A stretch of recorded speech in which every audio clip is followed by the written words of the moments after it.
Chapter 1702. The Celestial Emperor had always thought it was a battle between gods and demons that led to the end of the world. Now that he heard the Supreme Divinity's words, he realized he had been mistaken all along. Did that mean the Supreme Divinity had recovered his memories from 50,000 years ago? Otherwise, he wouldn't have said that. The Celestial Emperor recalled the ancient formation Amo had mentioned that sealed the evil purple smoke. He couldn't help but ask, Supreme Divinity, who set up that ancient formation? Shinjoli's eyes were indifferent. I, the Devil Lord, and other ancient immortals and demons worked together to set it up. Everyone looked at each other, and then at the Supreme Divinity and Devil Lord who were standing above them. Their eyes were filled with surprise. Didn't they say that gods and demons were at odds with each other 50,000 years ago, so they fought an ancient war? So there was a time when they worked together. The immortals were especially shocked. In their hearts, demons were evil, and the Devil Lord was the ancestor of evil. Now that the Devil Lord had been reborn, they were actually shocked and afraid of her, not out of true reverence. Now that they heard that she was the main person who saved the gods-demons continent, they were shocked and their bad impression of her changed slightly. It turned out that demons could save the world too. At this moment, the purple smoke had already spread over half of Mount Jai. However, it wasn't too bad. Just as the smoke was about to overflow, it hit some kind of barrier and didn't overflow. Instead, it just piled up higher and higher. From afar, it gave off a feeling of impending disaster. Everyone's hearts were in their mouths. 50,000 years ago, the gods-demons continent was destroyed by this purple smoke. Now that it had reappeared, what were they going to do? Everyone looked at Shinjoli again, waiting for him to explain. This time, it's a leakage of the purple smoke, not a large-scale eruption. As long as we control it well and repair the ancient formation, we can avoid this disaster. Supreme Divinity, what exactly should we do? Please tell us. Shinjoli did not beat around the bush and went straight to the point. In this mountain, I set up a restriction 50,000 years ago to prevent the purple evil from leaking out. However, once the purple evil starts to leak out, this restriction can only last for 3 days. If the ancient formation is not repaired within 3 days, the restriction will explode and this mountain will disappear completely. At that time, the purple evil will spread to the 6 realms within a day. All living beings will turn into ignorant devils and be destroyed by the heavenly axiom. After Shinjoli finished talking about the pros and cons of this matter, he explained how to repair the ancient Great Array. This purple smoke was very tyrannical. It could even injure people around heaven rank level 1, and those below earth rank level 8 would be poisoned with a 100% chance. In order to repair the formation, one had to go deep into the ground where the purple smoke was the thickest. There were a total of 9 places where the formation had collapsed, and each place required a pair of immortals and devils to repair it. Furthermore, this pair of immortals and devils had to be 1 man and 1 woman. After Shinjoli explained the method and key points to repair the seal, he glanced at everyone. Everyone can freely group up, but it must be 1 immortal and 1 devil. 8 teams will enter the 8 damaged places. I will personally seal the central place. As for the others, split up into 8 directions and use spells to support the restriction. Shinjoli first picked out the 18 people who were responsible for repairing the formation, then let them regroup freely. At this time, no one dared to be negligent and looked for their own partners. Shuilan naturally wanted to be in the same group as Amo, but demons could not be in the same group. He could only reluctantly choose a fairy from the celestial world. Chapter 1703. Amo pursed her lips. She didn't say anything as she watched them split into groups. She was the Devil Master. Only the Supreme Divinity was qualified to be her partner. Needless to say, Shinjoli wanted to seal the most important place in the center with her. Was she going to be alone with him? She didn't know if her heart was in a mess. Forget it. It didn't matter if she was in the same group as him. They were just temporary partners. In the future, they would go their separate ways. At such a crucial time, she didn't want to cause any trouble. Gong Huanyan, follow me to repair the center. Shinjuli's voice suddenly sounded again. He looked at a female guardian of the devil world. The female guardian was stunned. She looked up at the supreme divinity in disbelief. She opened her mouth slightly and pointed at herself. She stuttered, "Supreme divinity is calling me." "Yes. Do you have a problem with that?" Shinjuli asked in a calm and natural voice. No. But I'm the weakest. I'm afraid I can't keep up with supreme divinity. Gong Huanyan was the weakest of the 4 guardians of the devil world. Now that she was chosen by the supreme divinity, she almost thought she was dreaming. Don't be afraid. I'll tell you what to do when the time comes. Shinjuli's voice was slightly gentle. Gong Huanyan couldn't help but look at her master, Amo. Amo's expression was normal. He still stood there without saying a word. It should be a tacit agreement. At this time, Gong Huanyan naturally agreed. She didn't know why, but she felt a little nervous. She felt a little sorry for her master. Since the rebirth of the devil master, although she treated her subordinates coldly, she didn't criticize them.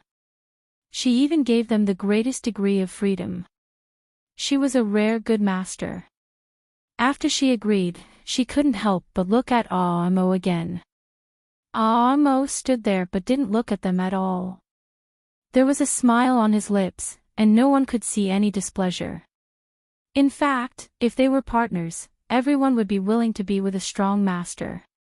At least there was less pressure and more safety. Originally, everyone thought that the Supreme Divinity and the Devil Master would be partners. Now that the Supreme Divinity suddenly picked another female devil, how could the men of the immortal world be polite? They all came to discuss the partnership with Amo, but Amo rejected them all. Even the Celestial Emperor extended a sincere invitation. "May I have the honor of traveling with you, Devil Master?" He felt that other than the Supreme Divinity, he was the only one who was qualified to be the Devil Master's partner. Amo smiled faintly and ignored him. Her slender hand suddenly pointed at Yi Tianli, who had been standing in a remote corner. Her voice was crisp and clear. "Yi Tianli, do you dare to partner with me?" Yi Tianli was stunned. He used to be the strongest cultivator in the immortal realm, but ever since his hand was cut off by Amo's sword, his newbie hand hadn't regenerated yet, so his power was greatly reduced. The man who used to be the most handsome man in the 6 realms had now become somewhat down and out. Just now, when they were free to group up, none of those demonesses took the initiative to invite him. He couldn't help but feel a little embarrassed, but it was also within his expectations, so he stood in a corner without saying a word, waiting for the random pairing. However, he didn't expect Amo to actually choose him. This was completely out of his expectations. He couldn't help but raise his head, his gaze faintly complicated. "You," Amo looked at him. "I won't force anyone. You can refuse." Yi Tianli smiled. "Why should I refuse?" "Thank you, Devil Master, for your appreciation." There was a hint of sarcasm in his tone. Chapter 1704. Shinjuli's expression changed slightly. He looked at Yi Tianli and then at Amo. Finally, he said, "The Demon Lord is in charge of the second most important place. It's not a small matter. We must choose someone who can cooperate with us at the crucial moment." Amo finally turned to look at him. Their eyes met slightly in the air. Amo was calm and her eyes were as calm as water. "How do you know that Venerable Yi and I won't cooperate?" Shinjuli choked. Mo looked at Yi Tianli again. Are you afraid that I once cut off Venerable Ye's right hand and he will hold a grudge and drop the ball at the crucial moment? This sentence was asked so directly. Not only did it make Shinjiuli choke again, but it also made Yi Tianli's handsome face turn pale. He subconsciously retorted, how can I be such a shameless villain? No matter how narrow-minded I am, I will not joke around with the people of the 6 realms. It's rare that the Demon Lord thinks highly of me. I will do my best to cooperate with the Demon Lord. You can rest assured.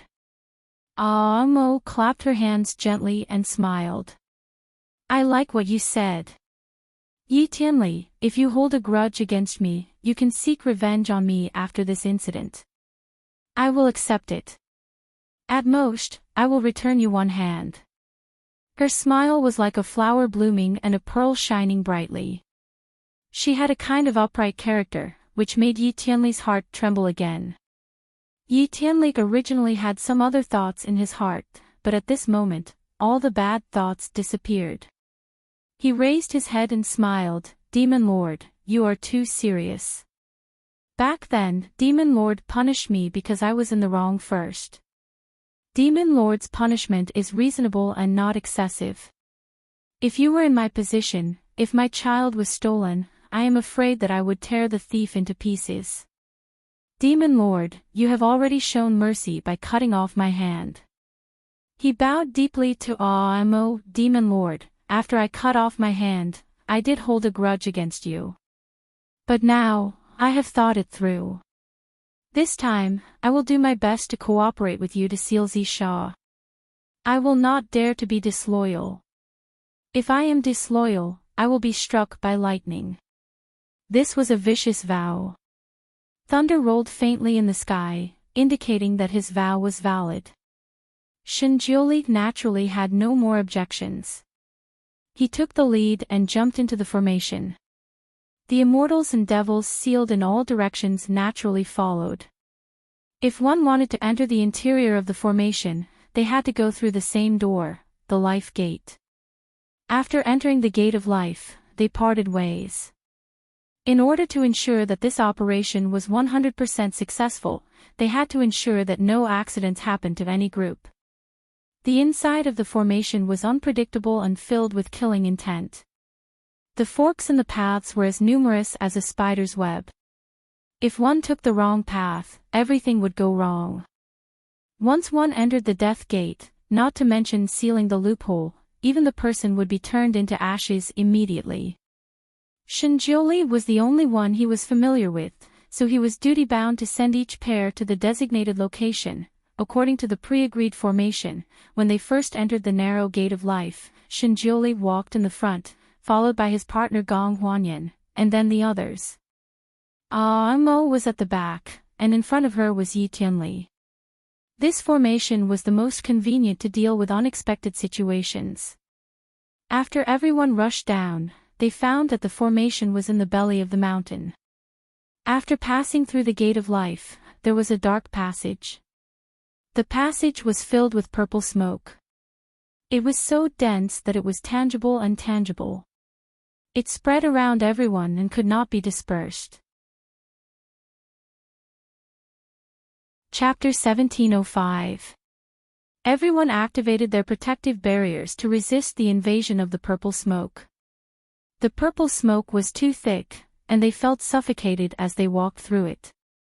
Probably because it had been sealed for tens of thousands of years, there were some unknown things growing in the array. From time to time, they would suddenly appear in the purple smoke and attack people who entered.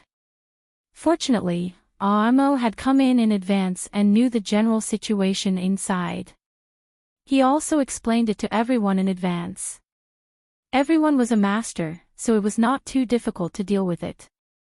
There were various flashing colors of talismans on the walls of the passage from time to time, flashing like ghost fire. Which one of the people who entered this passage had not been in this world for thousands of years? What strange things had they not seen? What scary places had they not been to? Most people thought that they did not know what the word fear was. But after entering, they could clearly feel a very strong and terrifying aura. It was as if there was a very scary monster hidden in the depths of the purple smoke, waiting for a group of people to walk into its trap with its mouth wide open. It was a fear that came from the bones. Those who were slightly weaker would be paralyzed by the terrifying aura before they could even touch the monster. Most people's hearts were beating wildly, and they subconsciously held their breath. Gong Huanyan was the weakest among them. Soon after entering, her legs began to tremble. The further she walked, the more afraid she became. Even her body trembled slightly. "Don't be afraid." Shinjiuli, who was walking in front, seemed to sense the strangeness of his companion. He comforted her in a low voice, "With me here, there will be no danger." His voice was low and steady, giving people a strong sense of security. Gong Huanyan's heart calmed down a little, and she said in a trembling voice, "Yes. Thank you, Divine Lord, hold my hand, you can calm down." Shinjiuli spoke again. "Thank you, Divine Lord." Gong Huanyan's voice was full of surprise. The purple smoke in the passage was so thick that it was almost impossible to see people after a few steps. Aomo was at the back of the group, so she could not see Shinjiuli and the others clearly, but she could still hear their voices. Such a person gave people a feeling of a mountain no matter where he went, and people who were under his protection would feel very safe, but... He asked Gong Huanyan to hold his hand, right? Such a clean freak had broken his own rules for the greater good. She lowered her eyes slightly. While she was distracted for a moment, she tripped over something and staggered. "Be careful." Yi Tianli, who was walking in front of her, held her. "Demon Lord, are you all right?" "I'm fine. I just tripped over a rock." "Watch out." A purple bat emerged from the purple smoke and almost pecked Yi Tianli's head with its sharp beak. Aomo swung his long sword horizontally, and the purple bat immediately turned into a few drops of blood. Her movements were as fast as lightning. Before Yi Tianli could even see her movements, she had already sheathed her sword. "Thank you," Yi Tianli said in a low voice. "You're welcome. It's my duty to protect my companions." Aomo's voice was faint. When Shinjiuli came in, he did say that in this big array, partners had to live and die together. Only by helping each other could they achieve the best results. "Yes." Yi Tianli only said one word, but he felt a little guilty. He was a man, and a man should have the responsibility to protect a woman. He should not wait for a woman to protect him. He had made up his mind that he would use all his strength to protect the woman behind him. Chapter 1706. Shui Lan was right in front of Yi Tianli. He suddenly said, "Yi Tianli, we haven't reached the sealed area yet. Let's change positions first." Yi Tianli frowned but did not move. "The Divine Lord has instructed us to maintain this formation and not change positions. We haven't reached the sealed area yet. Change positions." Shui Lan did not give up. He always felt that he should be the one standing next to Aomo, especially in this dangerous area. He pulled back his sleeves and wanted to forcefully change positions with Yi Tianli by his collar. Now is the crucial moment to train your team's cooperation. No one is allowed to change positions. Shinjiuli, who was in front, said coldly without turning his head. "Shui Lan, you and Ice Jade Fairy cooperate seamlessly. Now is not the time to care about small things. The big picture is more important," Aomo said at the right time. "All right, the big picture is more important." Although Shui Lan wanted to scold his grandpa, he knew that it was not the time to throw a tantrum. The most important thing was to seal Zisha. This passage was quite long. There were various kinds of attacks along the way. Fortunately, none of these people were easy to deal with. It was more than enough to deal with them. These people were grouped temporarily and they came from two different factions. In the beginning, they had some scruples about each other and did not dare to leave their backs to each other. However, after walking in this passage for a long time, they knew that they could rely on each other without any accidents. Slowly, they began to cooperate. When dealing with those attacks, they paid attention to cooperating with each other. Slowly, they became more familiar with each other and trusted each other more. Imo no longer paid attention to Shinjuli's team. Instead, she focused on cooperating with Yi Tianli. In order to train their tacit understanding, Imo and Yi Tianli would fight side by side once they encountered an attack. As for the monsters coming from Yi Tianli's direction, she did not care at all. Everyone knew that Yi Tianli's right hand was very powerful, but very few people knew that his left-hand sword skills were also very good. He just did not usually show it. Most of the monsters that appeared at the beginning were small but in large numbers. For example, vampire bats. Because it had lived in such a place for a long time, this kind of monster had an extremely powerful insidious poison on its body. Being scratched by it could kill a person. When the countless bats attacked, he and Imo stood with their backs to each other. Their swords flashed like lightning, killing all the monsters that attacked from their direction. Imo, on the other hand, had his back to him the entire time, never once turning his head. Trust. Only people with absolute trust would do that. The other party was a devil, but he was able to trust an immortal who had a grudge against him so much.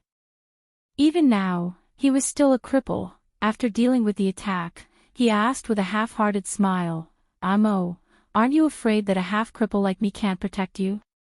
One had to know that there were hundreds of vampire bats attacking at the same time. If he had been slightly slower, there would have been one or two of them stabbing into her back. Imo smiled carelessly and only said a few words, I believe you. Yi Tianli's heart skipped a beat when he heard those words. This time, however, it wasn't love, but the absolute trust of a companion that made his blood boil. When he first got close to Imo, he was a little more competitive. Later on, it was a man's desire to conquer. The more he could not get, the more he wanted to get. He used all kinds of methods to please her and conquer her.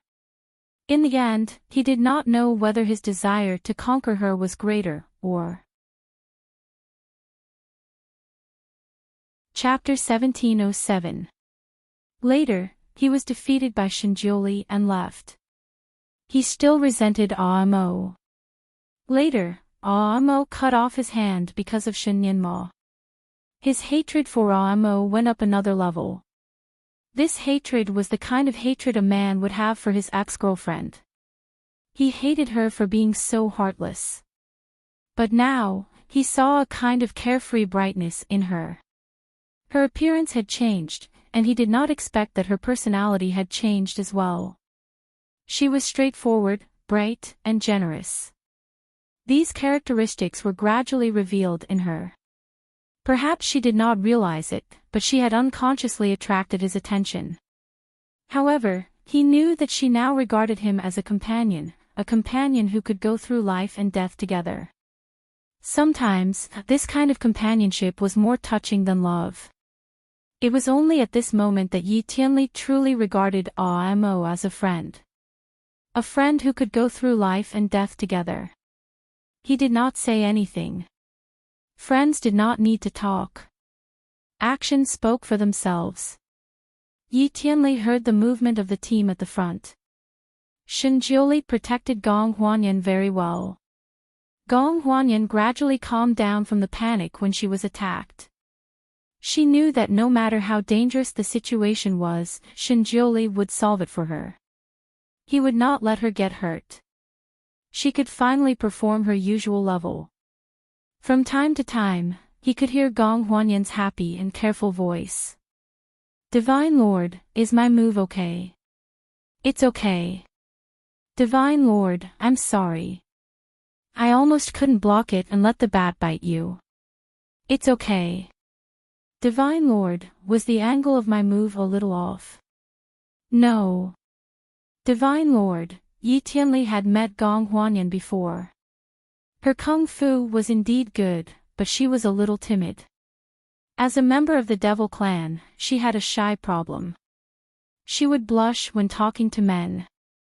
Every time she saw him in Imo Palace, she would blush and walk away without even greeting him. He did not expect her to be so talkative. Shinjiuli was really good. He could make a witch with such a personality gradually relax. It was as if she was a different person. Although he couldn't see Gong Huanyan's expression, he could imagine how shy and timid she was. Although Gong Huanyan wasn't as beautiful as Mo, she still had her own charm. In Mo Palace, there were still many devils who were fascinated by her. Yi Tianli could not help but look at Mo who was beside him. Mo did not seem to have heard the conversation in front of him. There was nothing wrong with his expression.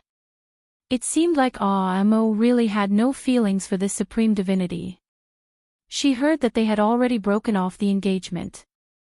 She wondered if she still had a chance. Yi Tianli was slightly distracted. Shwa! A gust of wind from a sword flashed past his ear, startling him. When he came back to his senses, he saw a blood-sucking centipede struggling on Mo's crimson sword. With a slight shake of Mo's hand, the centipede turned into smoke and dissipated. "Thank you," Yi Tianli mumbled. "You're welcome. If you want to get out of here alive, don't get distracted." Mo's voice was slightly stern.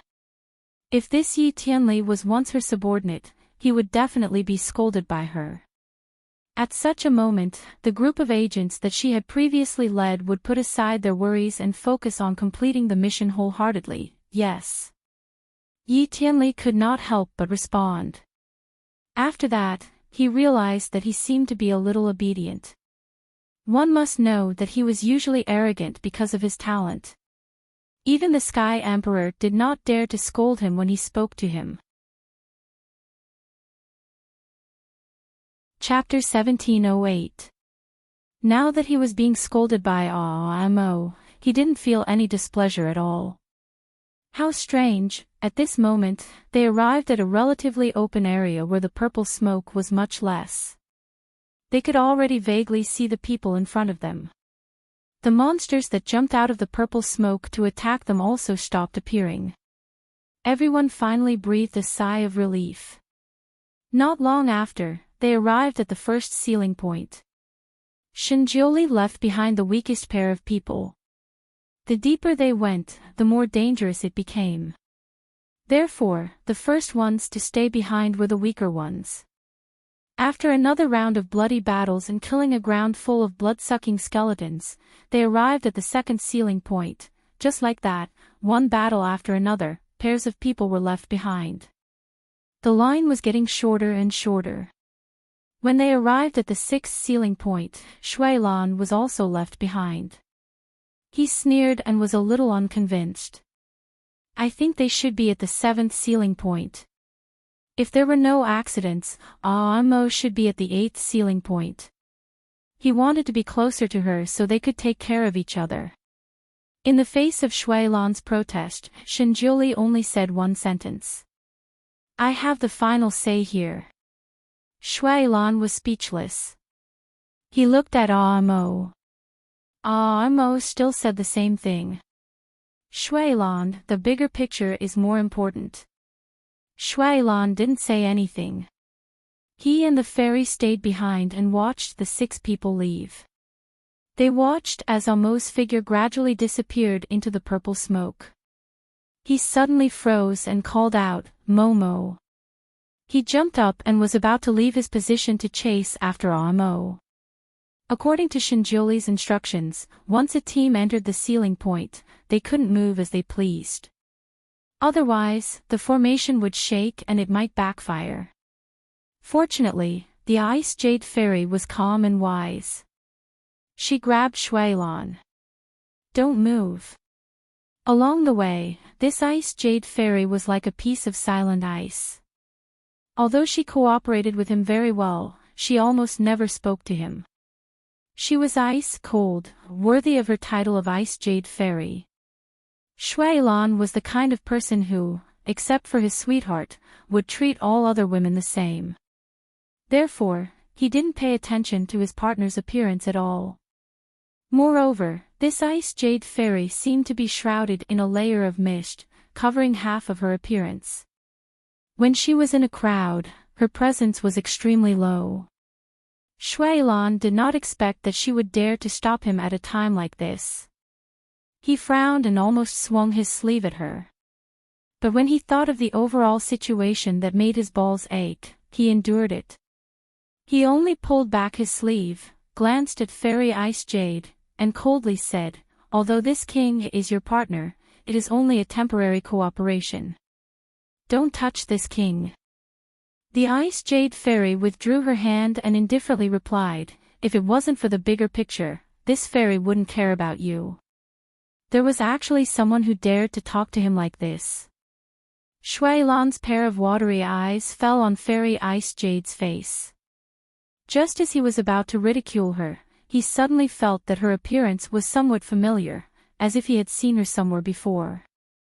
Shui Lan thought about it and a name suddenly popped into his mind, Princess Mingwan. This Ice Jade Fairy was actually 80% similar to the Princess Mingwan he met in the Tianxi continent.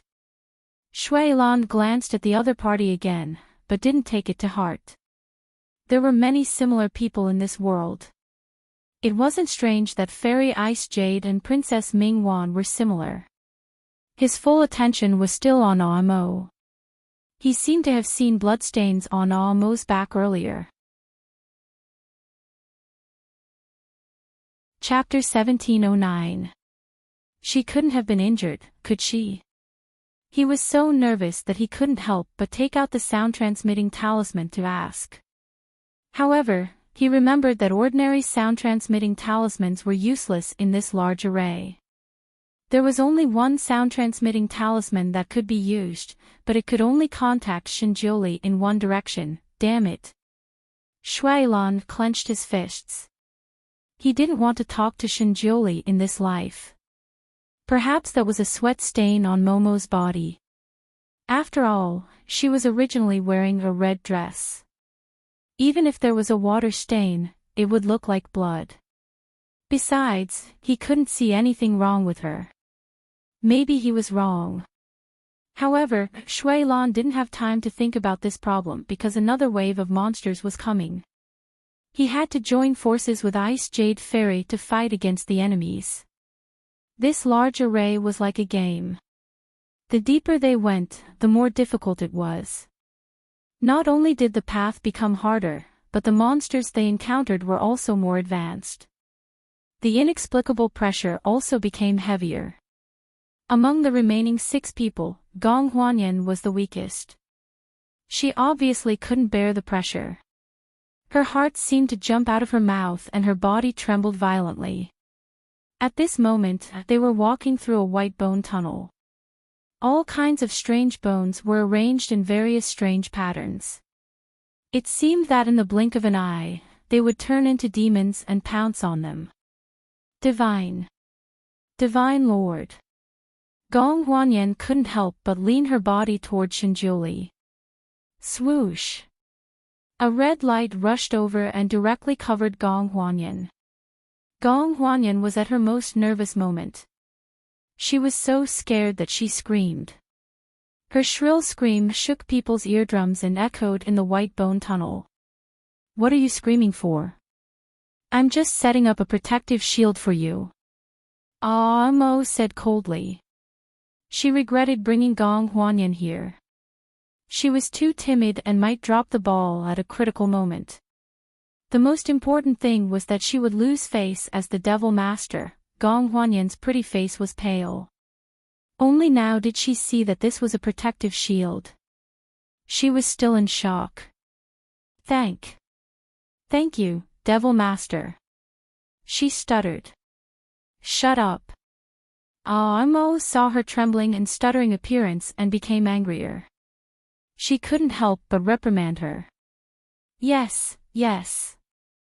Gong Huanyan shrunk even more, almost curling into a ball in the barrier. She was a pitiful little bunny type. Usually, if nothing happened, it wouldn't be obvious. However, when it came to a critical moment, a person's weakness would be exposed under fear. What kind of lousy protector did that bastard he move find for her? So embarrassing. Gong Huanyan, when this matter is over, you don't have to return to Mo Palace anymore. Mo didn't want this kind of little white rabbit to stay by his side. Gong Huanyan's eyes immediately widened, and her voice trembled even more. Demon. Demon Master. She was on the verge of crying, and tears rolled down from her bright eyes. Don't worry. Shinjioli, who had been silent, suddenly spoke. With a wave of his sleeve, he broke the wizardry barrier that Mo set on Gong Huanyan and set up another one for her. The pale white wizardry barrier was like a luminous pearl in the dark bone tunnel. I will arrange a place for you. His words reassured Gong Huanyan. The place that the Supreme Divinity personally arranged must be the best place. It might even be better than Mo Palace. Gong Huanyan glanced at Mo, and then smiled through her tears. She turned her gaze to Shinjioli. Thank you, Supreme Divinity. Her voice was sweet, like a silver bell in the wind. Let's go. Shinjioli didn't look at the people behind him with different expressions. He took the lead and walked forward. Chapter 17:10. Naturally, Gong Huanyan followed closely behind. Mo paused in place, her fingers trembling in her sleeves. Mo. Yi Tianli followed the team for 2 steps and suddenly seemed to notice something wrong. He turned around and called her who was lagging behind. Mo only felt a mouthful of blood rolling around her throat. She forced herself to swallow it, and at the same time, she swallowed all kinds of indescribable emotions that were about to boil. The big picture was more important. This was her life's creed, and it was also her life's iron law. She could not affect the big picture because of her personal emotions, especially when it concerned the survival of the 6 realms. However, did she deserve to swallow this resentment just because of this? Her eyes flashed, and she secretly took a breath, then strode forward to catch up. Divine Lord, are you trying to steal my woman? Openly trying to steal someone in front of her, did she really think that she, the Devil Lord, was a pushover? She did not want to take this lying down, so she asked directly. If I remember correctly, the Devil Lord has already expelled her from Mo Palace. Shinjioli's eyes finally fell on her face. Mo raised her lips and smiled. I only expelled her from Mo Palace, not from the Devil Realm. Since she is still a devil, she is still my subordinate. She has nothing to do with you, Divine Lord. She slowly pulled out the Sky Splitter sword, and her eyes fell on Gong Huanyan again. Her voice was cold. I have a bad habit. Even if I don't want something, I will not allow others to touch it. I would rather destroy it. At this moment, the murderous aura on her body was almost overwhelming. It seemed that the next moment, the enchantment around Gong Huanyan would be split open and she would be killed in one move. Gong Huanyan was dumbfounded. Shinjioli frowned slightly and protected her behind him. Devil Lord, what are you doing? Do you think I will allow you to kill people here? Mo smiled, but the words she said were as sharp as a knife. Shinjioli, so what if you don't allow it? You want to slap me away? Or just kill me? Shinjioli's face changed, and his eyes fell on her face. His heart seemed to be suddenly twisted by something, and the mask he had been wearing almost broke. Did she really recover her memory? Or was it just a coincidence? The 2 words Xiumo almost blurted out, but in the end, she held it back. Fortunately, his ability to remain calm was extraordinary. Even though his heart was in turmoil, his face remained calm and collected. Devil Master, please be rational. Amo brushed her sleeves lightly. Her voice was terrifyingly calm. Shinjuli, for the sake of the bigger picture, I won't kill her. But if you insist on going your own way, then don't blame me for being impolite to her. If you want to stop me, there is only one way, and that is to kill me. Or severely injure me so that I no longer have the strength to harm others. But do you think I'll care about this damn formation after you've injured me? Shinjuli. I didn't mean to hurt you. Although he tried his best to remain calm, there was still a hint of dullness in his voice. Of course, Amo didn't listen carefully. She just raised her head and laughed, her eyes slightly sharp. Then are you still poaching people under my command? Shinjuli looked at her. They were only a few steps away, but it seemed as far as the horizon. Her personality was still the same. If she didn't have to suffer a loss, she wouldn't take it. She clearly distinguished between kindness and hatred. He looked at her with his eyes flashing slightly, and said lightly, Devil Master, I only hope that you will consider the bigger picture. Since she is still a member of your devil world, I naturally won't. Gong Huanyan's face turned green this time. Chapter 17:11. Gong Huanyan's face turned green. She had already betrayed the devil clan in front of the devil master and chose the supreme divinity. If the supreme divinity always protected her, everything would be fine. She didn't need to be afraid that the devil master would kill her. But if the supreme divinity didn't care about her anymore, how could she survive after she went out? She looked at Shinjuli with tears in her eyes. Supreme divinity, Shinjuli had already turned around and ignored her. Gong Huanyan had no choice but to kneel in front of Amo, Devil Master, I know I was wrong. Please spare my life. Amo looked down at her coldly. Although this protector looked a little timid, she was quite obedient in front of her. Even if she was a little clumsy and not good with words, she looked very loyal. At that time, Amo didn't pay much attention to these subordinates, so she didn't really see through their characters. Amo originally thought that even if Gong Huanyan had countless problems, she was still loyal. What Amo did just now was purely to discipline her subordinates. How could a protector of the Devil Palace tremble like a little chick? Wasn't it shameful? If there was such a coward in her agent team in her previous life, she would probably grab her collar and scold her. She might even kick her out. But for those subordinates, even if she scolded them, they wouldn't turn around and join the other side. This was a matter of principle. She thought that she treated Gong Huanyan well in the Mo Palace, but she didn't expect her to be so unprincipled. What was the difference between her and a traitor? She was still wrong.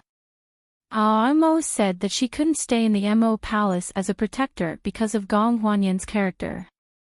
Such a little white rabbit wasn't suitable to be a protector at all. So it was better to put her in other places in the devil world. She didn't want to kill her or do anything to Gong Huanyan. Now that she knew the nature of this witch, she only felt it was funny. She let Gong Huanyan kowtow 30 to 40 times before she said lightly, Gong Huanyan, from now on, I'm no longer your devil master, and there's no such person as you in the devil world anymore. You're free. You can go anywhere you want. She glanced at Shinjuli, who was in front of her.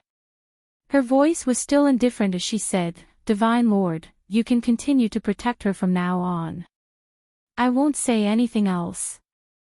Shinjuli's back stiffened slightly, and Gong Huanyan was also stunned for a moment.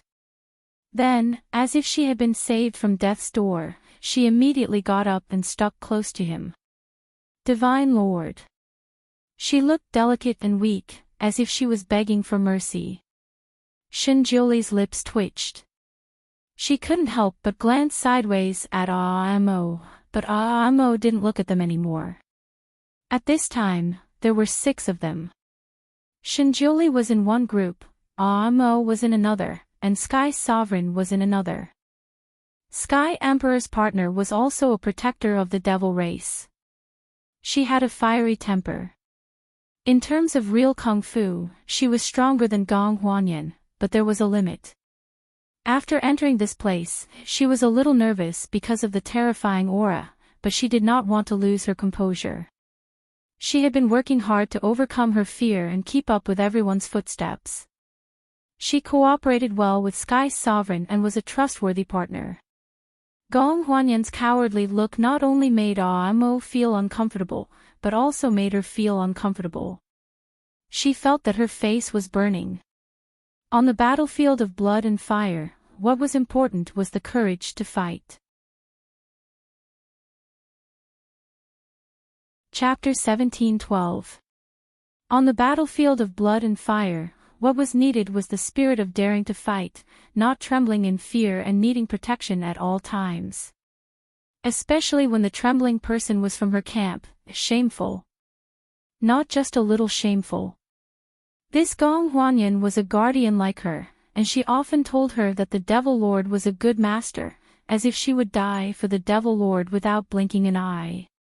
She didn't expect her to be like this at the critical moment. The fiery guardian looked at Gong Huanyan with disdain. She despised her character and said coldly, "Gong Huanyan, congratulations on finding a new master. Our friendship ends here." Gong Huanyan looked from one to the other. Then, she leaned closer to Shinjiuli and said, "Divine Lord, I have been expelled from the Devil World. I have nothing to do with the Devil World anymore. Please take me in." Her delicate body almost leaned on Shinjiuli. Shinjiuli stepped back quietly and said lightly, "I will arrange a place for you. Now you just need to focus on cooperating with me." "Yes." Gong Huanyan was finally relieved. She wanted to take the opportunity to fight for a good opportunity for herself. "Divine Lord, after the things here are over, Huanyan is willing to enter the Fantian Palace as a servant. As long as I can be taught by Divine Lord, Huanyan is willing to do anything." She expressed her loyalty to Shinjiuli again. Her eyes were watery, and her voice was soft. When she made such an expression, she didn't know how many men she had subdued to work for her. The other female guardian of the Devil Palace felt a chill and couldn't help but curse. She didn't want to look at her anymore. She felt that she had degraded herself by associating with such a person. She was a fiery and straightforward person. If it wasn't such a moment, she would beat her up without saying anything. Now she just urged in a rough voice, "If you want to show your loyalty, go out and show it.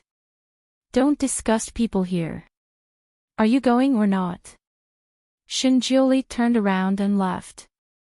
Gong Huanyan hurriedly followed him like a dogskin plaster. Amo was still walking at the back. Ever since she said that she would banish Gong Huanyan from the Devil Realm, she had completely calmed down. Now, even if Gong Huanyan were to lie on top of Shinjiuli, she would not frown or even blink her eyelashes. Her memory had indeed come back. She didn't expect that this extremely evil Zisha could actually break her devil's seal and restore her memory. Not long after she entered the purple evil spirit, the memories in her mind began to pop out. There was a small amount of joy in those memories, but most of it was pain worse than death. Memories rolled like the sea, hitting her until she was dizzy and disoriented.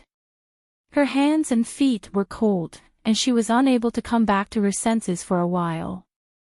She finally understood why she had used a third of her cultivation to create that seal after she was reborn on this continent. It turned out that those memories were really too painful. It was a bone-piercing pain. She, a devil master, had actually lived such a cowardly life after transforming into a human. Old memories came flooding back, and the pain of being reborn felt like it was just yesterday. It turned out that she had such a deep entanglement with that divine master. It turned out that she had once risked her life to love someone. She knew that she had always wanted to be strong. As long as she was alive, she wanted to live a wonderful life and live herself. No matter what difficulties she encountered, she would fight for a way out. But one day, she was tortured by this relationship and wanted to die. She was so cowardly that she could only take revenge on him by dying in his hands. Chapter 17:13. She loved him so much that she went crazy. After being raped by him, she waited for him for 10 days just to get an explanation. But what did she get in return? What awaited him was another assassination attempt from Wu-Mo. It was a battle of life and death. She couldn't go easy on him, so she killed Wu-Mo. However, she angered him when he just returned. He didn't listen to her explanation and locked her up in the ice purgatory without saying a word. In the ice purgatory, she was so cold that she wished she was dead, but he never came to see her. Even if it was just a glance, it would be good. She had waited so long for him to come, but he was here to execute her. He didn't care about her fear and threw her into the medicinal soup. He boiled her alive for a few hours and let her taste the feeling of being in a pot of oil again and again. She still trembled when she thought about the despair and horror of being in a pot of oil. If Shuailan didn't come to save her, perhaps she would have disappeared. She was disheartened in the demon realm. However, he spread the news that he expelled her from his sect and no longer recognized her. He completely cut off all ties with her. At that time, she hated herself. She hated herself for not being able to let go. He had already treated her so badly, but she still couldn't let go of him. Every day, when she closed her eyes, she was still him. Some feelings couldn't be completely let go of just by thinking rationally. Every day, her emotions and rationality were in a tug-of-war. She was exhausted and almost went crazy. She tried her best to walk out and forget him. That was why she wanted to try again with her previous lover, Shuailan. She wanted to see if she could find the feeling again. If she could find the feeling, she would be redeemed and wouldn't have to think about that person anymore. At that time, she really wanted to try again with Shuailan. She thought that since she could fall in love with him in her previous life, there was no reason why she couldn't fall in love with him in this life. She didn't expect herself to be so stubborn that she would be dead set on loving someone. She also didn't expect that the memories Shuailan gave her were fake. It turned out that he was also lying to her. In the banished land, she got the real memories of her previous life. Only then did she understand who she loved in her previous life. She also understood that Shinjuli really loved her in her previous life. In her previous life, even though she had done countless things to revive him, she was still the one who had wronged him first. Therefore, she didn't want to continue like this. She wanted to go back and explain to him. At the same time, she also wanted to hear his explanation. She wanted to know why he treated her like that. Subconsciously, she wanted to get back together with him. She wanted to be with him again. Who would have thought that he would get lost in space and return to his former country? She had risked her life to come back, only to receive news that he was going to be engaged to Lizine. He treated Lizine so well that the entire Tianci continent was talking about it. She didn't believe it and personally went over to take a look. In his bedroom, she saw a small side chamber prepared for Lizine. She did not give up and personally went to the engagement ceremony. She wanted to hear it from him personally. She wanted to know if he had really had a change of heart and if he had truly fallen in love with Lizine. If he really had a change of heart and fell in love with Lizine, she had her pride too. She would let go of him, even if she was pregnant with his child. In the end, all she got from him was "It has nothing to do with you." He watched as she was humiliated by Lizine without doing anything. He watched as she left and didn't ask her to stay. Then, she saw him block the lightning tribulation for Lizine at the foot of the mountain. She saw Lizine snuggling under his protection like a little bird. At that moment, her mind was blank. She finally understood that she had completely lost this love and could never get it back. Chapter 17:14. At that time, she did not hate Shinjuli. She only hated the god of creation for playing tricks on her. She hated herself for being unlucky. Therefore, she only wanted to take the child away. The child in her womb was her only support. She did not expect that God would take away her last support. Lizine killed her child and almost made her lose her mind completely. However, the moment he arrived, he indiscriminately sent her flying. Then, he carried Lizine and left, leaving her bleeding profusely to fend for herself. At that moment, she only felt that her life was a joke. That kind of pain that was worse than death made her want to die. At that time, she had never lived such a cowardly life. Someone else killed her baby, and she did not even have the ability to kill the person to avenge the child. That person was under the protection of Shinjuli, and she was Shinjuli's fiancé. For the first time in her life, she hated Shinjuli to the bone. She did not know why Shinjuli healed her. Perhaps, he still had feelings for her. Or perhaps, he pitied her when he found out that she had lost the child. None of these were important to her at that time. What was important was that she wanted to avenge the child. She wanted to take revenge on Shinjuli. Now that she thought about it, her revenge was useless. She used her own death to take revenge on him. She still remembered the moment before the catastrophe. She was so desperate that she could not breathe. She only wanted to be free. She did not expect that she would come back to life, and she did not expect that she would be the devil master. As Ning Xuemo, her life was too painful and useless. Therefore, she did not hesitate to use 1/3 of her magic to completely erase the part about Ning Xuemo. She was in a daze in front of a stone in the purple evil array for a long time. Her face was pale as she tried to organize these memories, trying to straighten them out one by one. She did not expect that Shinjuli could still find her here and bring the child to pester her. Since the memory of Ning Xuemo was restored, she naturally began to doubt the identity of little Nianmo. She knew that Shinjuli was a god. There was nothing he couldn't do. Perhaps he finally found out that the child was his after her death. He finally found out that Lizine was the one who harmed their child. Out of guilt, he gathered the child's soul and used divine spells to revive him. He even kept him in the New Rock. He desperately wanted to reconcile with her. He did not hesitate to lower himself in her palace and listen to everything she said. Firstly, he felt guilty towards Ning Xuemo. Secondly, he wanted to find his real mother for Nianmo. The moment she regained her memories, countless thoughts and emotions came one after another, causing her mind to be in a mess. She almost couldn't walk out of the purple fiend array. When she was observing the purple fiend formation, she could faintly sense how powerful the purple fiend was. She was afraid that it would be a catastrophe for the 6 realms. She knew that this was not the time to think about personal feelings, nor was it the time to find out who was right and who was wrong in the past. Therefore, she forced herself to suppress her chaotic emotions and finally broke out of the purple evil array. Before she could find her footing, she heard the conversation between him and Shin Nianmo. As expected, he did it for the sake of the child. After going through so much, she could no longer trust Shinjuli's feelings. She did not want to think about her feelings for him now.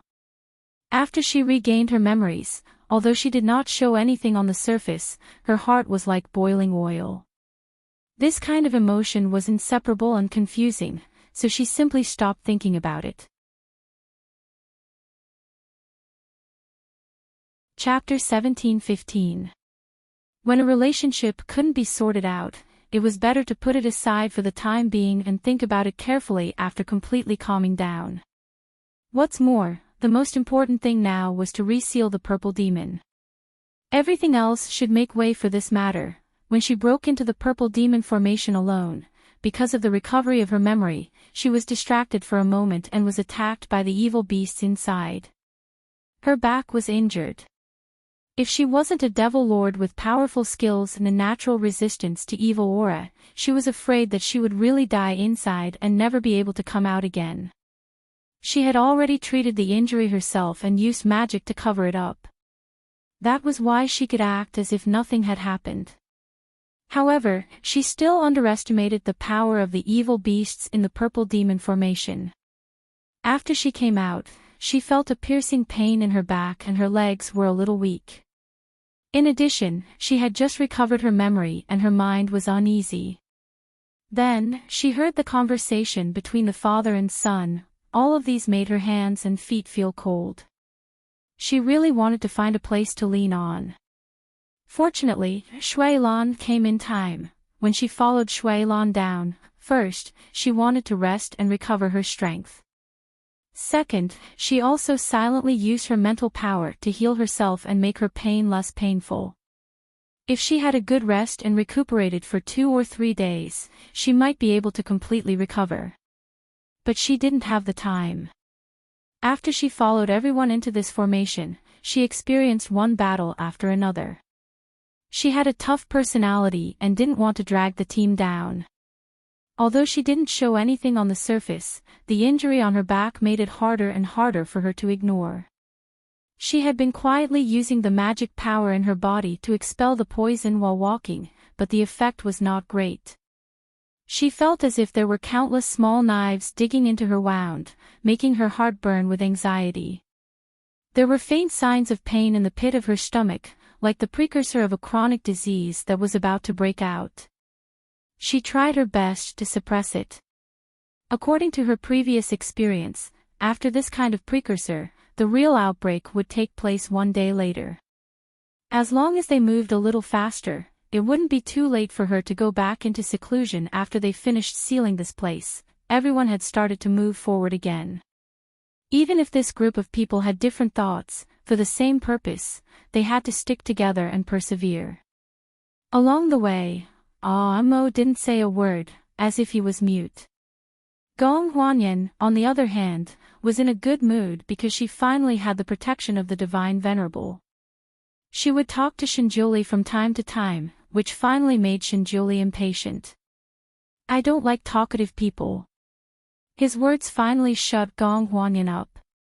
She didn't dare to say anything more. Everyone's ears became much quieter.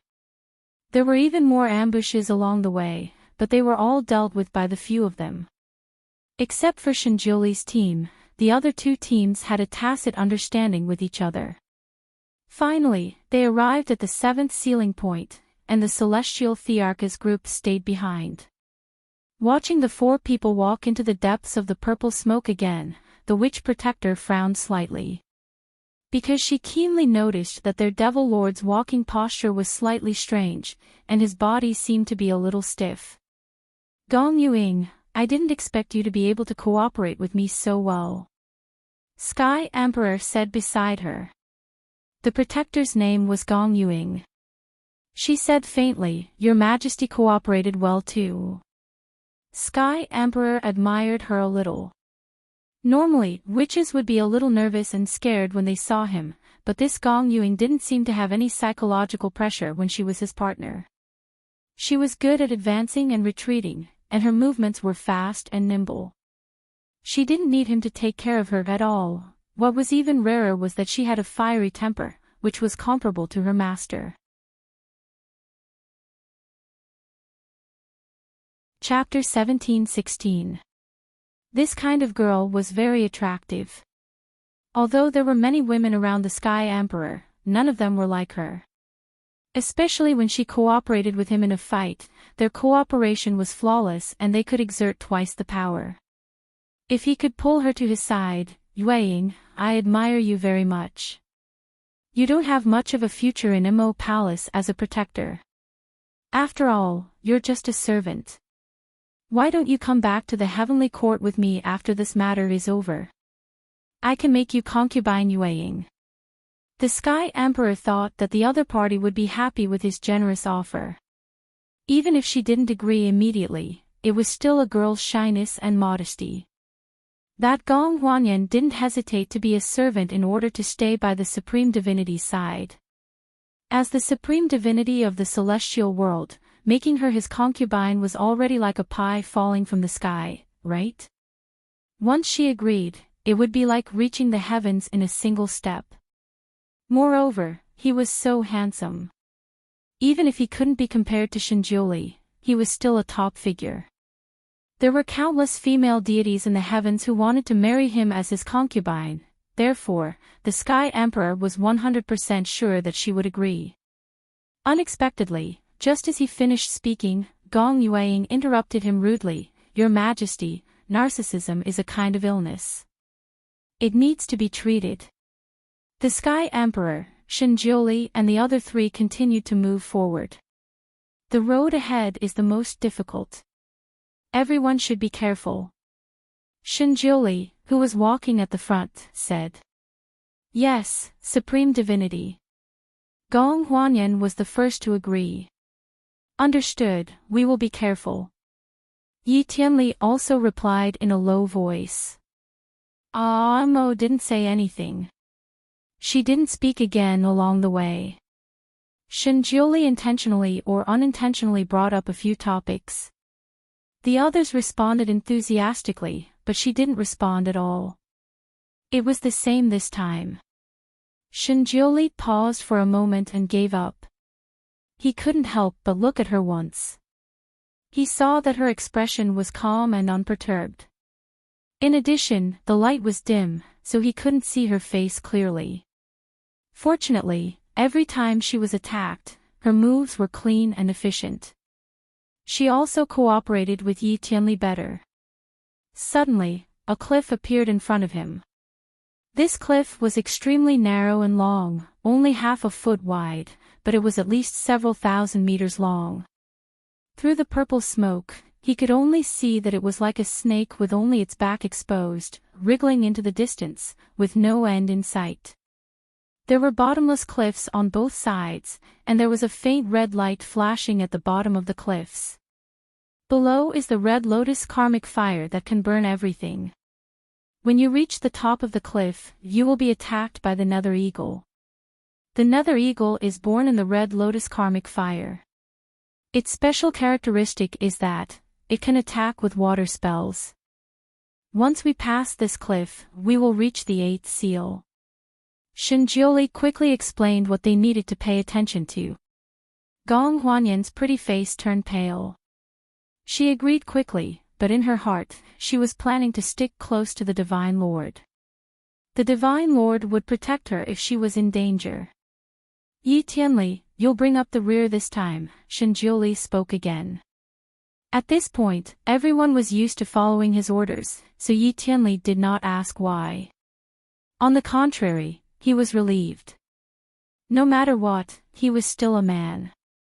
He felt bad letting a woman bring up the rear, even if the woman was the Devil Lord. He went to the back of Mo. However, Mo's body stiffened slightly.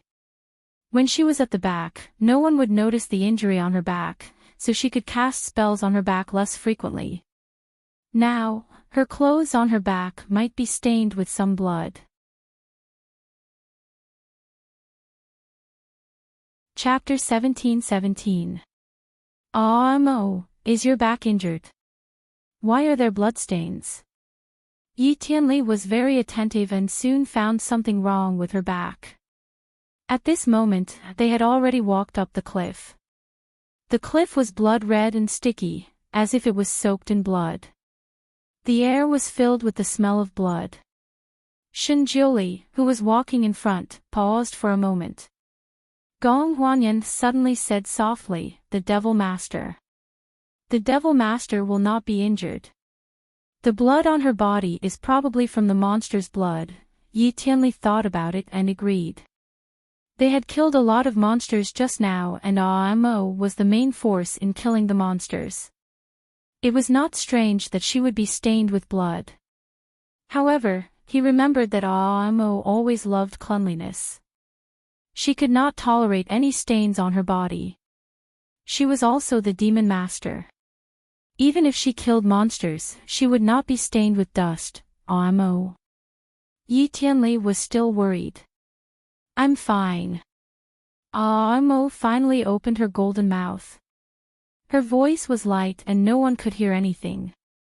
Yi Tianli still wanted to say something. Suddenly, a red light flashed in the rolling purple fog and flew towards the four of them. Dark Eagle. The most evil type of eagle in the demon god continent. It was said that it was an evil spirit that could not be freed from the river of forgetfulness in the underworld. It had 8 heads and 16 claws. It also had 8 pairs of wings. When it flew, it looked like a spinning windmill. Its 8 pairs of eyes were all blood red. It looked strange and made people shudder. The biggest characteristic of this type of eagle was that it had 8 lives. If you want to kill it, you have to cut off its 8 heads.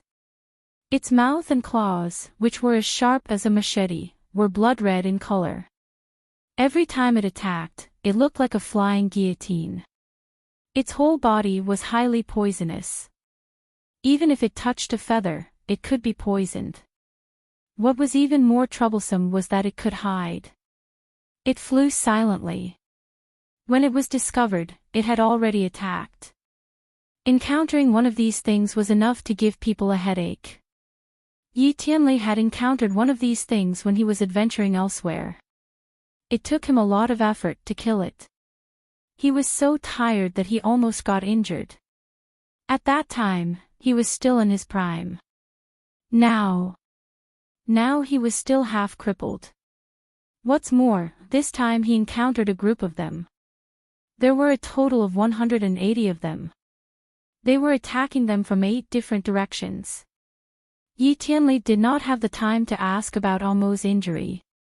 He focused on fighting the enemy with Amo back to back. Yi Tianli did not truly understand Amo's kung fu until he met a strong opponent. It was only at this moment that he realized how powerful the Devil Lord's kung fu was. The sword flashed out like lightning, and the crimson light flickered like a tide, rolling between heaven and earth. Wherever the sword light passed, the attacking dark eagles were all twisted into her crimson light. In just a few moments, 8 heads of a dark eagle had fallen. Yi Tianli's mission was to protect her from the back. Once she was done with the front, she would switch places with him to deal with the back. It was as if the air was being torn apart and filled with the miserable cries of the dark eagles. When the dark eagles were killed, their bodies would explode, and their poisonous blood sprinkled down like purple rain. That blood was extremely poisonous and could corrode everything. Because he had to fight with the other nether eagles and couldn't set up a defensive barrier, the only way to resist this purple blood was to use sword light to protect his entire body. Because Amo was the one who killed most of the dark eagles that attacked his team, the purple blood rain basically flew towards her. Chapter 17-18. Because the dark eagles that attacked his team were basically killed by Amo, the purple blood rain basically flew towards her. With her blocking most of the purple rain attack, Yi Tianli only needed to protect the rear. Yi Tianli also glanced at Shinjuli's team in the midst of his busy work, and the corner of his mouth twitched slightly. That team of Gong Huanyan was just an extra, a free gift. She could not resist anything at all, and could only shrink beside Shinjuli. Shinjuli took care of 2 directions by himself, and also had to guard against his delicate companion falling down. It seemed that he was having a hard time. Gong Huanyan's body was covered by Shinjuli's enchantment. She only needed to stay by his side obediently and not let the dark eagles break the enchantment. The only thing that gave her a headache was the eyes of those dark eagles. As long as she met those eyes, she would feel extremely terrified. Her legs trembled violently, and there were several times when she almost slipped down half a foot wide. When she saw the dark hawk attack, she couldn't help but scream. That scream was too shrill, causing Yi Tianli to tremble in fear. Later, she did not know if she controlled herself or was controlled by someone else, but she did not scream again. Only her eyes were wide open. There were several times when she wanted to grab Shinjuli's robe to seek protection. But she did not know what was going on. She could not touch the person who was clearly beside her. This time, dealing with the Dark Eagle's attack mainly relied on Shinjoli and Aamo. The white and red light crisscrossed between heaven and earth, looking beautiful and cruel. Due to the frequent changes in their positions, Shinjoli and Aamo would occasionally bump into each other. Sometimes, Shinjoli's hand would even touch hers. Since entering this large array, the two of them were in the front and the back. Although they were in the same team, the distance between them had always been very far. It was only at this moment that they occasionally got so close, and even touched skin occasionally. Every time they touched each other, Aamo would retract his hand without batting an eyelid. They did not even feel the temperature of each other's skin and had already separated at lightning speed. Sometimes, Shinjoli would take care of the nether eagles that were attacking Aamo. When the nether eagles exploded and their purple blood splattered down, his sword light would flash and protect Aamo. However, Aamo didn't seem to like owing him a favor. If he helped her kill a dark eagle, she would also help him kill one. If he protected her once, she would also protect him once. No matter how strenuous it was, she would still do it. Obviously, she didn't want to owe him any more favors. Occasionally, their gazes would meet, and Aamo would quietly look away. Occasionally, she could feel his gaze on her face. She could not see his gaze clearly, or perhaps she did not want to see it clearly, but her keen sixth sense made it impossible for her to ignore his gaze. She vaguely felt as if he was suppressing something in his gaze, or was it just her imagination? At this moment of life and death, she didn't want to think too much. She forcefully suppressed all her chaotic emotions into the depths of her heart. She only wanted to kill Dark Eagle. There were too many indescribable emotions in her heart, and she also wanted to find a channel to vent them. Killing the Dark Eagle became a channel for her to vent. After recovering Ning Xiumo's memories, her eyes would turn black from time to time, but at this moment, they were completely red, as transparent as the setting sun, and the devil aura on her body was fully released. Among the four of them, Gong Huanyan was the most relaxed, so she had the most free time. Occasionally, she would turn to Aomo's direction.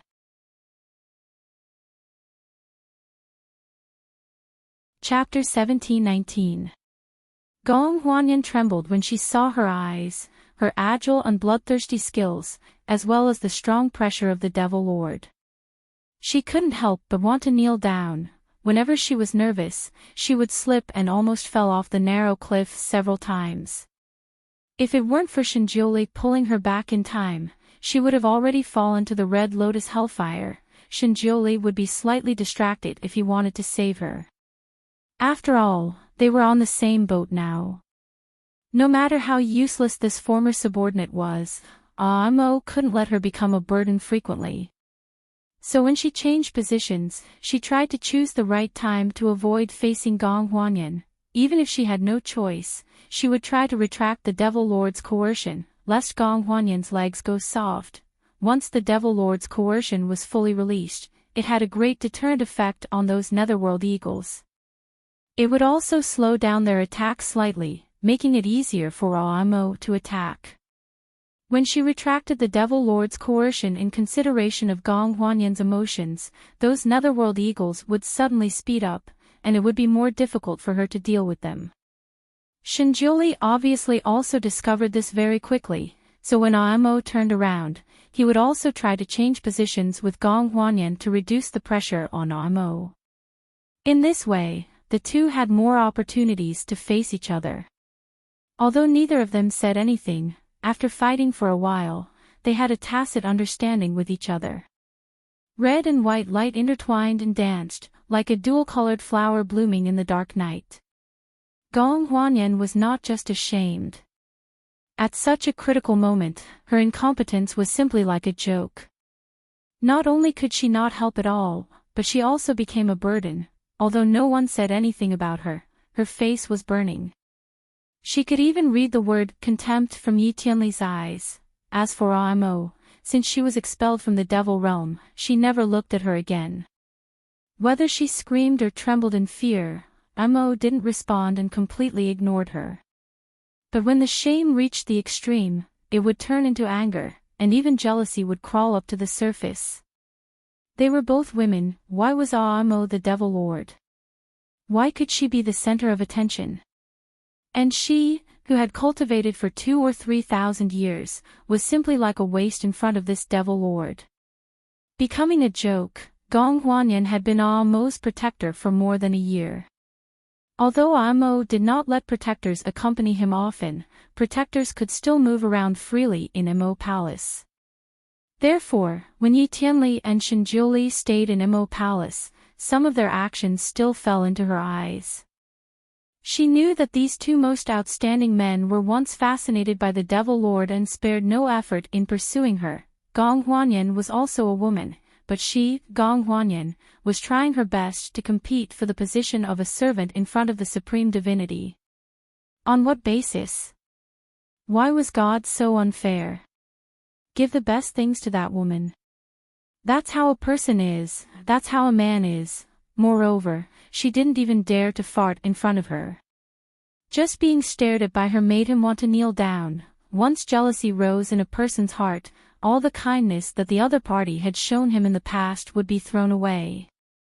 She had forgotten that Amo had once taught her martial arts, forgotten that Amo had once saved her life, forgotten that Amo had once treated her internal injuries. Her heart was filled with indignation, especially when she noticed that the supreme divinity beside her deliberately went against Amo. The indignation and dissatisfaction rose to the peak.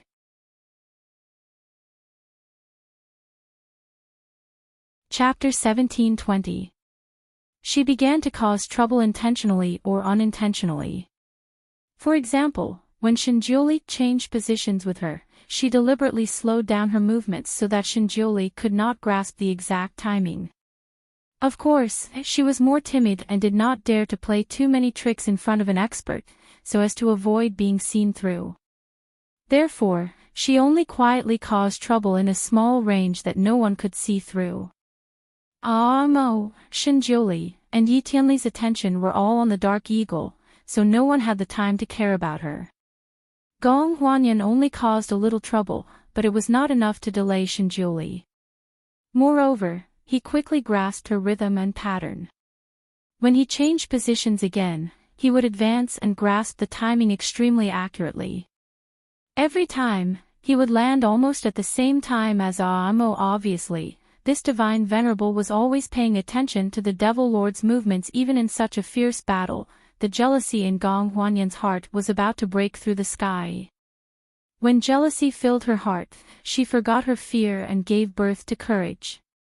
She also wanted to make a move. She also wanted to let the divine venerable see that she was not a good-for-nothing. At this time, the dark eagles that came to attack had been killed, and only 3 were left. 2 of them were intercepted by Shinjiuli and Amo, and they were fighting each other. The other one probably saw that Gong Huanyan, this soft persimmon, was the easiest to pinch, and swooped down on her. The iron claws and blood hooks were right in front of her. If she did not make a move, this dark eagle would not be able to break the enchantment around her in a hurry. The dark eagle that attacked Shinjiuli had already had 6 heads cut off, and it would be finished off in a moment. Shinjiuli had enough opportunity to kill that dark eagle and then deal with this one. In order to show her ability, Gong Huanyan steeled her heart and directly pierced the enchantment that protected her. A green sword light slashed towards one of the dark eagle's heads. The enchantment that Shinjiuli set up for her blocked the outside but not the inside, so she easily broke it. This sword slash was quite powerful. It could be considered as condensing all the essence of her power. When she was inside the barrier, she saw Amo and Shinjiuli cutting the dark eagle's head like cutting tofu. She thought that this dark eagle was just a so-so. But once she made a move herself, she realized that it was far from the truth. As soon as the protective barrier around her was broken, she immediately felt the sweet and fishy hurricane of the Netherworld Hawk's attack. The hurricane seemed to want to tear apart a person's skin, causing her to be unable to open her eyes as soon as she left the barrier. Even the thrust of his sword was deflected. In the blink of an eye, the nether hawk's blood-red claws had arrived before her eyes. That nether eagle is very big. Even one of its claws is the size of a small round table. Its 5 sharp claws are like 5 blood-red scimitars, piercing towards Gong Huanyan. Gong Huanyan screamed in fright. The netherworld eagle was too fast for her to dodge. She closed her eyes in fright. Idiot! Imo happened to be on her side. When she saw this scene, she couldn't help but curse. In this critical moment, she didn't have time to think carefully. She lifted her sleeve and pulled Gong Huanyan in her direction. Gong Huanyan couldn't stand still and fell at her feet with a plop. The moment Gong Huanyan fell to the ground, Imo suddenly waved her sword and took advantage of the opportunity to cut off one of the dark eagle's heads. That dark eagle immediately turned around to attack Imo. Imo had just finished off another dark eagle and didn't even have time to catch her breath. Seeing this dark eagle attacking again, she didn't have time to think. She raised her sword and was about to stab a second time when she suddenly felt a sharp pain in her chest.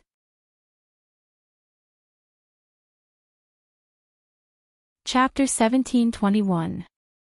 The pain was 10 times worse than being cut by a knife. It was so painful that she staggered, blacked out, and fell. Everything happened in an instant. By the time Shinjiuli realized it, Mo's body had already fallen. Almost at the same time, Gong Huanyan, who was lying there, suddenly slipped. With a scream, she fell from the other direction. The cliff was half a foot wide, and there were cliffs on both sides. Coincidentally, Imo and Gong Huanyan fell on opposite sides of the cliff. Red Lotus Hellfire was at the bottom of both cliffs. With Gong Huanyan's ability, she would have no chance of survival if she fell. As for Imo, she was a devil master with superior skills. Even if she fell off the cliff, she would have the ability to save herself and jump back up quickly. Gong Huanyan screamed shrilly. That shrill scream could almost pierce one's eardrums. Help! Help! That scream rolled all the way down. The figure on the cliff was rapidly shrinking. The wind whistled in her ears. It almost tore Imo's dress. The fire below was also getting brighter. Normally, falling off the cliff was nothing. She could get back up with a little effort. But now, her heart was in so much pain that her limbs were weak. She couldn't exert any strength at all. Ever since she was reborn on this continent, she had an unmentionable disease. Her heart would hurt every year. Every time it happened, it would hurt so much that she wished she hadn't been born in this world. During the heart attack, all the magic in her body would disappear, and her limbs would become as soft as cotton. At this time, she didn't even have the ability to protect herself. This heart attack was rather punctual. Every year, it would happen in the middle of May. Every time it happened, she would be able to recover as long as she could get through this day. She was a devil master, and there were many enemies who coveted her. Naturally, she wouldn't let anyone know about her heart attack. Every time the heart attack was about to happen, she would arrange everything in Mo Palace in advance and then go into seclusion. She would seal herself in a space and roll around or scream, but no one would know. It was only May now. Logically speaking, it shouldn't be the time for the heart attack to happen. Moreover, according to the symptoms of her body just now, it would only happen tomorrow. But this time, the heart attack didn't act according to common sense. It actually happened at such a critical time. She did not even have the ability to save herself. She could only watch as she fell toward the Red Lotus Hellfire below. When she fell, she also heard Gong Huanyan's fall. She didn't see her figure, so without asking, she must have fallen to the other side. Shinjiuli. He must have gone to save Gong Huanyan. After all, she was his partner. After all, Her skills were the weakest and she was the one who needed saving the most, and he was a powerful demon master. In his mind, he probably didn't need him to save him at all. The speed of this free fall was extremely fast. In the blink of an eye, she had already fallen several hundred meters. She involuntarily turned her head downwards. In her widened eyes, she saw the red lotus hellfire leaping about. It was bright red as if it was waiting for a feast of flesh and blood. She was the Devil Lord. Would she be reborn in the red lotus hellfire? Probably not, right? She was not a phoenix. Moreover, the red lotus hellfire was specially used to burn all kinds of evil in the world. If she still had her magic, she could set up a barrier in the fire. She wouldn't be burned for a short period of time. Maybe she could hold on until reinforcements arrived. But now that she had fallen, she would probably be directly refined.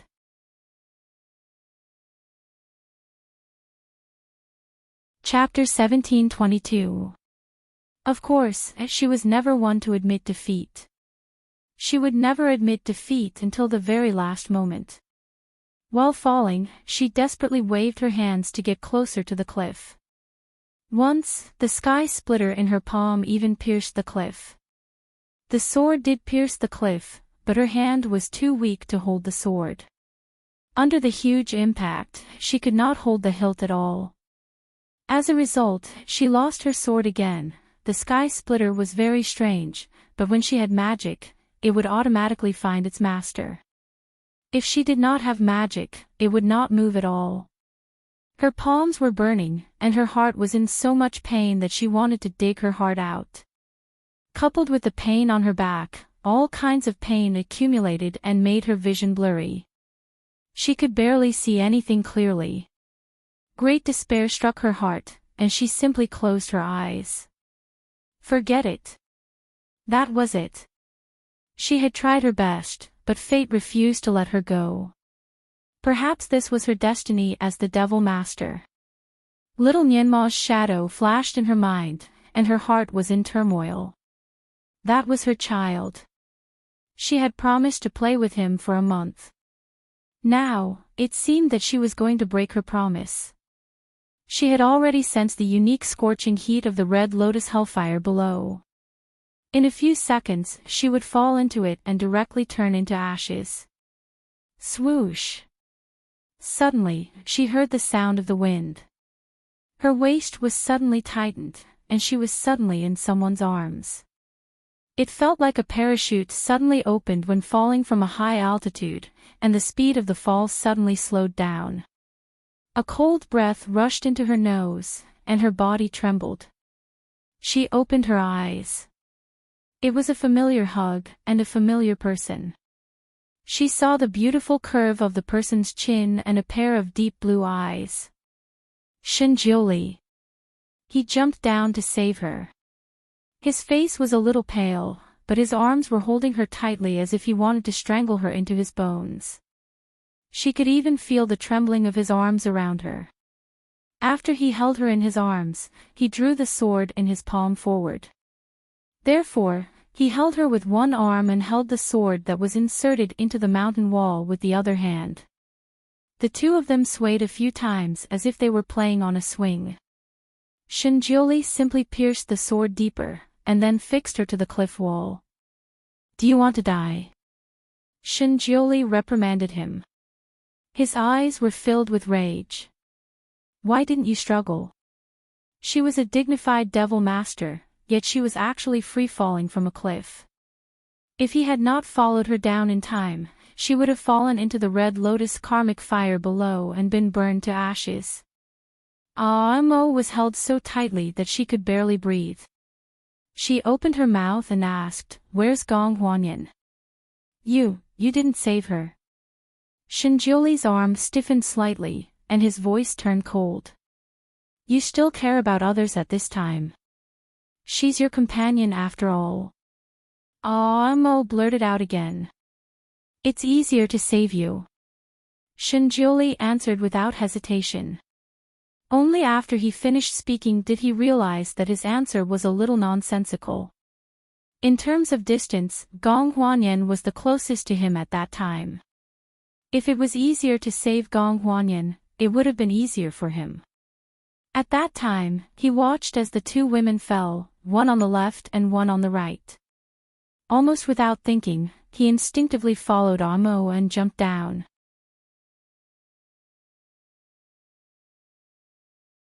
Chapter 1723. Of course, when he jumped down, he kicked the dumbfounded Yi Tianli and kicked him off the side where Gong Huanyan fell. His series of actions were almost subconsciously completed quickly. When he reacted, he was already in mid-air, chasing after the falling red figure like a meteor chasing after the moon. He thought that she did not have to wait for him to save her, but he did not expect that she did not even struggle all the way. At most, she stabbed her broken sword into the cliff, but she did not stop at all. She fell very quickly and neatly. Fortunately, he jumped in time. Fortunately, she did not fall into the Red Lotus hellfire. Otherwise, what was the point of everything he did? Now, he finally hugged her at the last moment. Once he hugged her, he could not let go. The two of them hung on the cliff with a sword. Their bodies were tightly intertwined, just like Siamese twins. The familiar embrace, the familiar smell, the familiar feeling. Everything was so familiar. Amo squeezed into his embrace, the two of them breathed heavily, they were closer than ever before. Amo's body stiffened. Even after she regained her memory, she still had no immunity to this embrace. She wanted to push him away with all her might and draw a clear line between them, but at the same time, she wanted to stay in his embrace. Layers of bitterness crawled out from her throat, as if she was wronged, as if she was angry, as if she was resentful, and as if she was longing. That indescribable emotion surged in her chest like a tidal wave, causing her to momentarily not know how to react. Her heart disease was like the pain of a pregnant woman who was about to give birth, it came in waves. The pain would stop for a few seconds, and then it would stop again. At the beginning, the pain would get worse and worse. When the pain reached its peak, it would slow down again. Now was the beginning of the pain.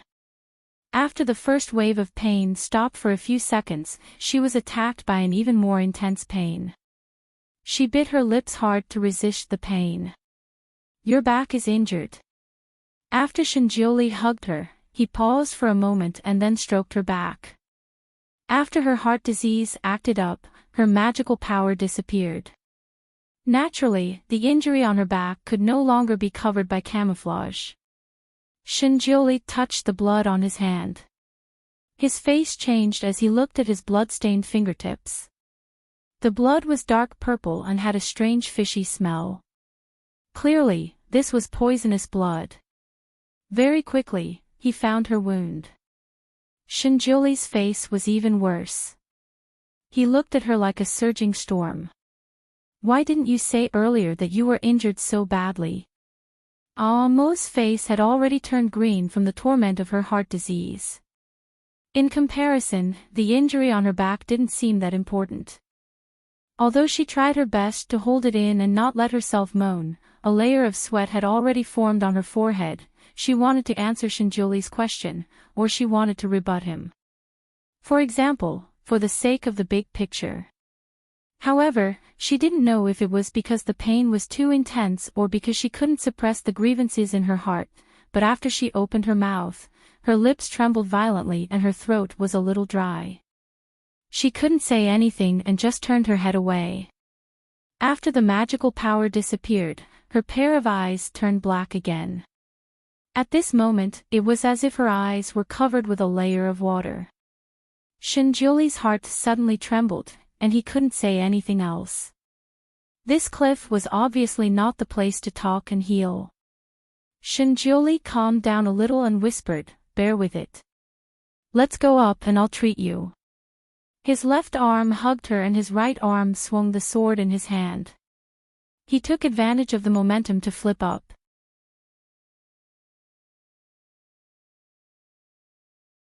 Chapter 1724. Flying skills could not be used in this formation, so Shinjioli used superior Qigong at this time. Fortunately, his Qigong was also excellent. Even if he was carrying a person, the speed of his ascent was not slow. He flew up a few hundred meters in a few minutes and landed on the cliff again. On the cliff, there was a dark eagle with half of its head flying around. This dark eagle was also strange. It only attacked the people who landed on the cliff and did not care about the people who fell just now.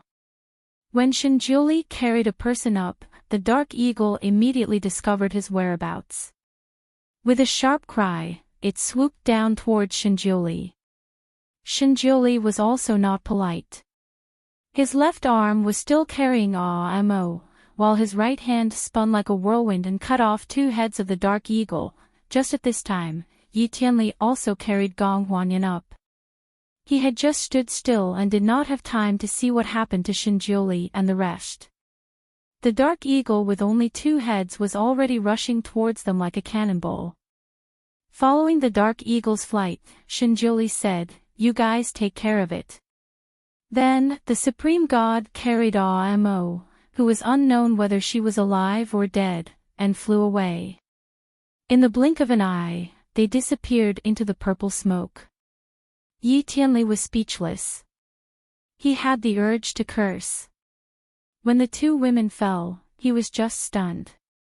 When he was about to jump down to save Amo, he was kicked down in another direction by Shinjioli, who was much faster than him. He only reacted when the other side of the cliff fell from the sky. Although he wanted to curse Shinjioli's ancestors, he knew that the overall situation was more important. It was more important to save people first. Fortunately, Gong Huanyan was not a complete waste.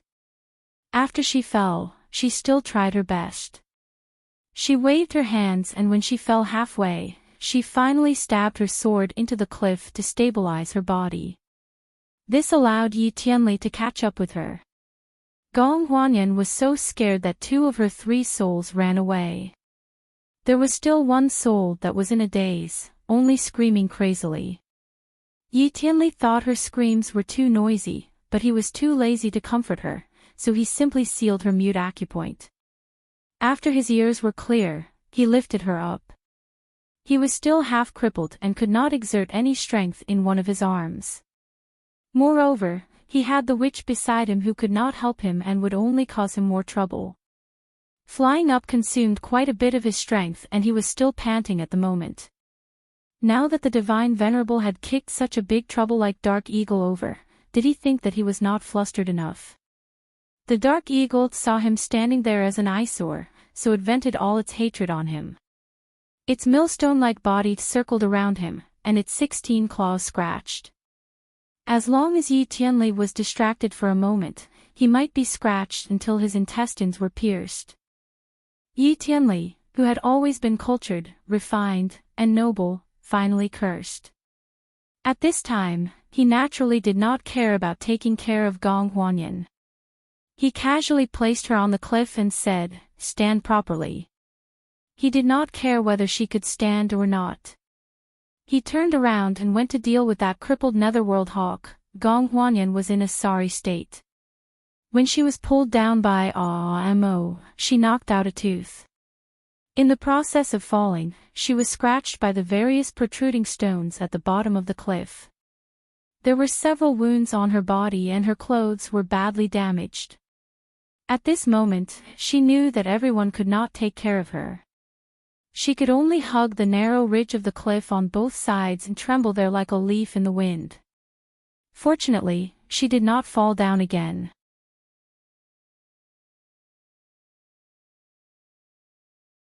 Chapter 1725. It was quite strenuous for Yi Tianli to deal with this dark eagle that only had two heads left. After all, he was injured and had fought for so long. He even saved someone in the middle. At this moment, his hands and feet were weak. If it was not for the fact that he had to fight for his life, he also wanted to lie down and rest. At this moment, he could only fight with this dark eagle. Fortunately, this dark eagle was also crippled. After losing 6 heads, it could not find its balance and often made mistakes in its judgment of direction. Shinjioli and Aoamo dealt with the dark eagle very easily. It was almost as if they could get rid of one in a few minutes.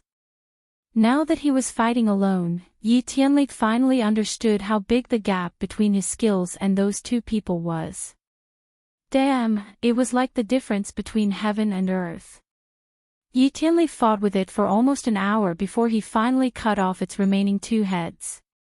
The moment before the dark eagle exploded, he set up a barrier to protect himself and Gong Huanyan. "Can you still walk on your own?" Yi Tianli asked the woman lying down at his feet in annoyance. Gong Huanyan raised her head with tears in her eyes and gently shook her head. Her hands and feet were all weak now and the injuries on her body were very painful. Now that only the 2 of them were left on the cliff, her only hope was Yi Tianli, Venerable. "Venerable Yi, can you take me with you?" Yi Tianli glanced at her and only replied with 2 words, "No." Then, he flew up, leaped over her and ran forward. Before he left, he still reminded Gong Huanyan, "You can just lie here. Later, there might be a dark eagle flying out." This sentence made Gong Huanyan, whose legs were weak, jump up as if she was electrocuted. She hurriedly ran behind him, "Venerable Yi. Wait for me. Wait for me." For the sake of the overall situation, Yi Tianli would not really abandon her. Seeing that she followed him, he secretly heaved a sigh of relief in his heart and slowed down a little. He kept a distance from her so that if she was in danger, he could save her in time. He still had some regrets about this Gong Huanyan in his heart. Gong Huanyan was very beautiful. She was the rare type of lady in Imo Palace. She blushed when she spoke and her eyes were watery. In Imo Palace, where there were strong women everywhere, she was unique. She was also born as if she was made of water, so she was very popular with the men of the Devil Palace. Basically, they couldn't bear to scold her. Moreover, her kung fu was considered quite good in the Mo Palace, especially her water control technique, which was rare and accurate. At that time, Yi Tianli went to Mo Palace many times in order to pursue Mo naturally. He had seen Gong Huanyan a few times. At that time, he felt that her temperament was not like that of a demon. Instead, she was like those shy immortals in the immortal world who had reincarnated wrongly. He still had some admiration for her and felt that this witch was a little special. He had even mentioned her in front of Mo, saying that she was suitable to be a female guardian because she was more slender and sensitive. The Devil Lord lacked someone like her. At that time, Mo didn't care about anything and didn't care much about anything. When he heard him mention it, he handed this matter over to head steward Himu and asked him to observe her. If she was suitable, he would let her be a protector. There were many male protectors around Mo, but there weren't many female protectors. There were only 3 of them in total. Including her, there would be 4 of them. Himu probably felt that the Devil Lord lacked such a slender person, so he pushed the boat along with the current and let her be a protector. When you don't experience something with someone, you will never truly understand a person.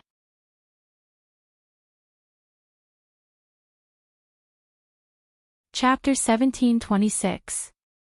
When you don't experience something with someone, you will never truly understand a person.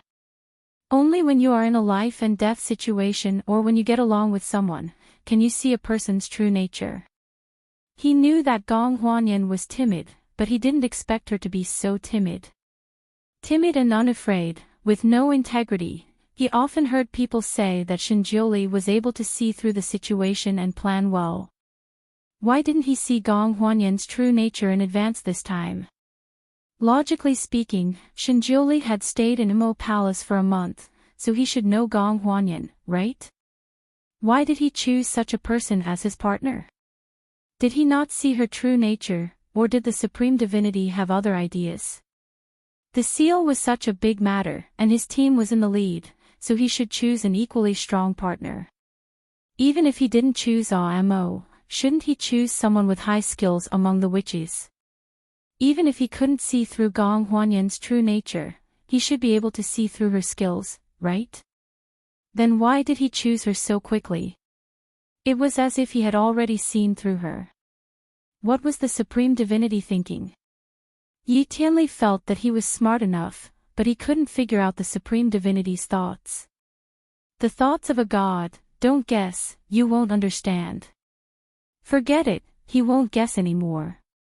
Mo didn't expect Shinjiuli to leave with her in his arms. One should know that the two people he left there, one was a cripple and the other was a cripple.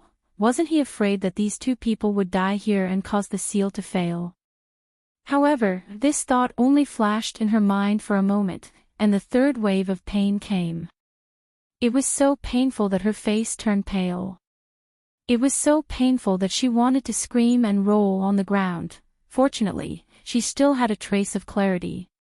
She knew that Shinjiuli was holding her, and she didn't want him to see her in such a sorry state. Therefore, she clenched her teeth as hard as she could. There was only one thought in her drowsy mind. Don't cry out, don't cry out. Unknowingly, she bit her lip until it bled. If it hurts, just cry out. Why are you holding it in? A voice rang in her ears. Don't want to cry out. She was the Devil Lord, she didn't want to be such a coward. Especially in front of him, she couldn't show any weakness, she still clenched her teeth, not allowing herself to scream. In the past, when her illness acted up, she would seal herself in a sealed space. When she was in pain, she could roll around inside, scream, and cry to her heart's content. Once her illness was over, she would come out in all her glory. But now, she could only endure with all her might. Xuema. She heard him call her name. His voice was a little hoarse, as if he was suppressing his anger. This name made her heart tremble again. Of course, her heart hurt even more. She closed her eyes tightly, and even her eyelashes were trembling from the pain. Suddenly, she felt something cold on her lips. Something soft and hard was forced into her mouth. Bite this. She bit her lip subconsciously. She was in so much pain that she didn't know what she was biting. She only felt that the texture was not bad, and there was a faint fragrance. Most importantly, no matter how hard she bit, her teeth wouldn't break. Gradually, the thing in her mouth tasted bloody and sweet. Something flowed into her mouth. She was in so much pain that even her mouth was spasming, but after that thing flowed into her mouth, the pain seemed to lessen a little, so she instinctively swallowed a few mouthfuls.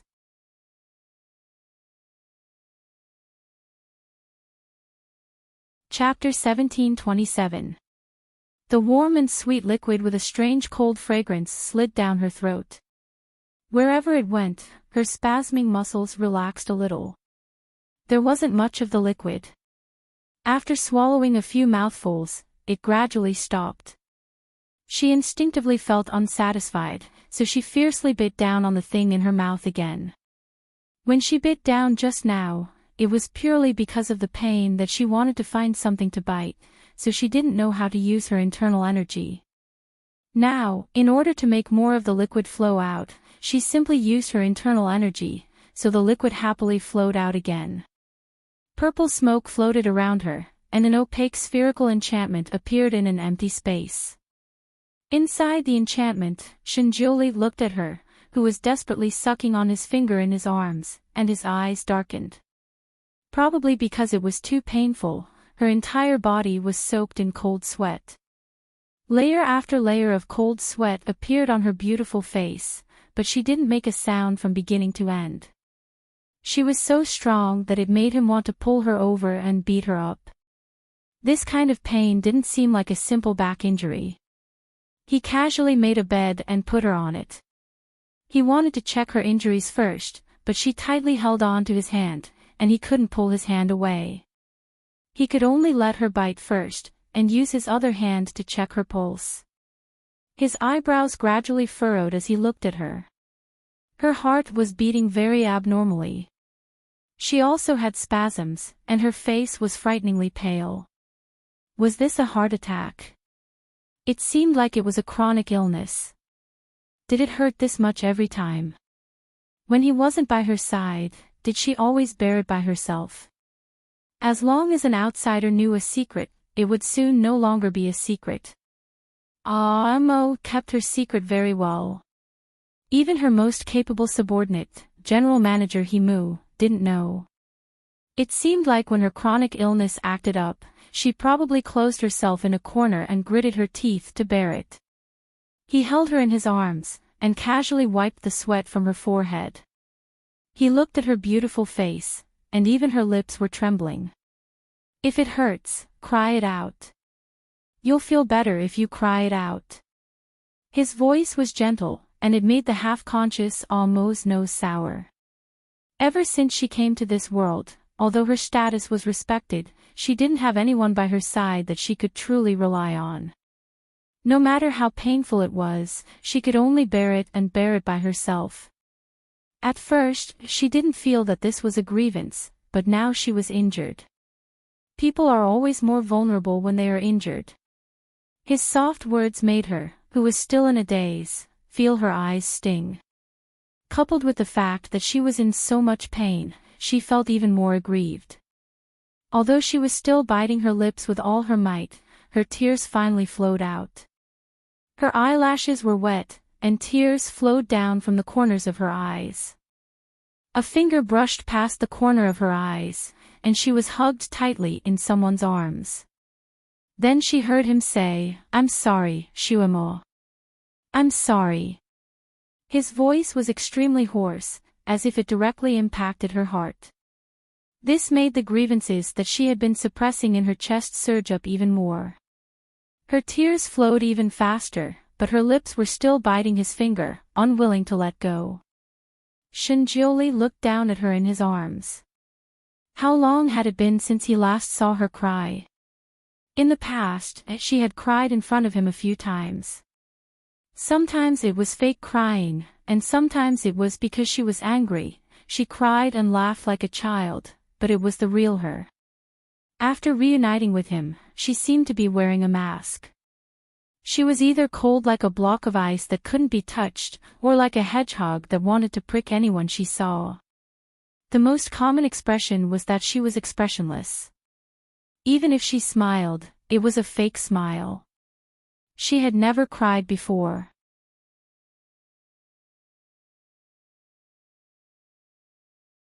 Chapter 1728. Unlike now, when she finally stopped resisting and began to cry. She cried very hard. Although there was no sound, her tears flowed like a stream, wetting his hand. He couldn't wipe it clean. The formation of her heart disease was most likely related to the pain in her heart. She had been holding it in for the past few years and couldn't vent it. The more she held it in, the worse and more painful her heart disease would be. Her heart disease needed to be cured. She had to really cry out to vent her pent-up emotions. Only then could she have hope of recovering. So Shinjioli watched her cry and didn't say anything to comfort her. While she was crying hard, he lowered his head and treated the wound on her hand. A layer of skin had been scraped off from her delicate palms. Her palms were covered in blood, sweat, and mud. He used the cleaning spell to clean her body. The wound on her hand was only a superficial one. After he applied a special ointment, the wound began to heal quickly and was soon healed. At this time, Mo was still a little dazed. She had lost her magic and was half dazed like a child. As she cried, she forgot to suck his blood and began to rub her eyes with her hand. Shinjioli could finally withdraw his hand. He held one of her hands to stop her from rubbing it. She probably felt uncomfortable. Her eyelashes fluttered, showing signs of waking up. A faint white light emitted from his hand and enveloped her whole body. "How long have you been suffering from this heart disease?" Shinjioli asked. His magnetic and gentle voice was like the sound of a cello, with a kind of coaxing. This was a kind of hypnotism. It had the power to make people have no choice but to answer. If Amo was fine, she naturally wouldn't be affected by this hypnotism. However, she had lost all her magic and was weaker than an ordinary warrior. Naturally, she fell for it easily. So she was very honest. 3 years, how often does it happen? 1 year. When does it usually happen? Every year in the middle of May. She was still a little confused. It should happen more than 10 days later. It's only the beginning of May now. After she swallowed his blood, the pain in her heart seemed to ease a little and she could speak normally. Shinjioli. Her heart disease acting up early probably had something to do with the injury on her back. His eyes darkened as he flipped her body over. He stared at her back. Her clothes were intact, but there was a large bloodstain. There was even purple blood oozing out. Shinjioli waved his sleeve, and Amo's clothes tore apart, revealing her bloodied back. Shinjioli secretly gritted his teeth. There was an extremely deep laceration on her back. It was at least half a foot long, and the deepest part of the laceration was so deep that one could faintly see the white bone inside. Furthermore, looking at the freshness of the wound, she had been injured for at least 16 hours. 16 hours ago, they hadn't even entered the formation. Needless to say, it was left behind when she explored the formation alone. It must have been difficult for her to grit her teeth and hold on for so long. Shinjioli knew very well how painful it was to be bitten by the venomous beasts here. He looked at her pale face and was furious. She didn't know if he was angry that she didn't know how to cherish her body, or that he didn't notice it in time. If an ordinary immortal or demon suffered such an injury, they would have been rolling around in pain. It must have been difficult for her to hold on as if nothing had happened. This time, if her heart disease hadn't acted up, she would have probably continued to hide it. The wound was on her shoulder and back. It was indeed difficult for her to treat and bandage it. Therefore, she carelessly applied some antidote and even used demonic magic to expel the poison.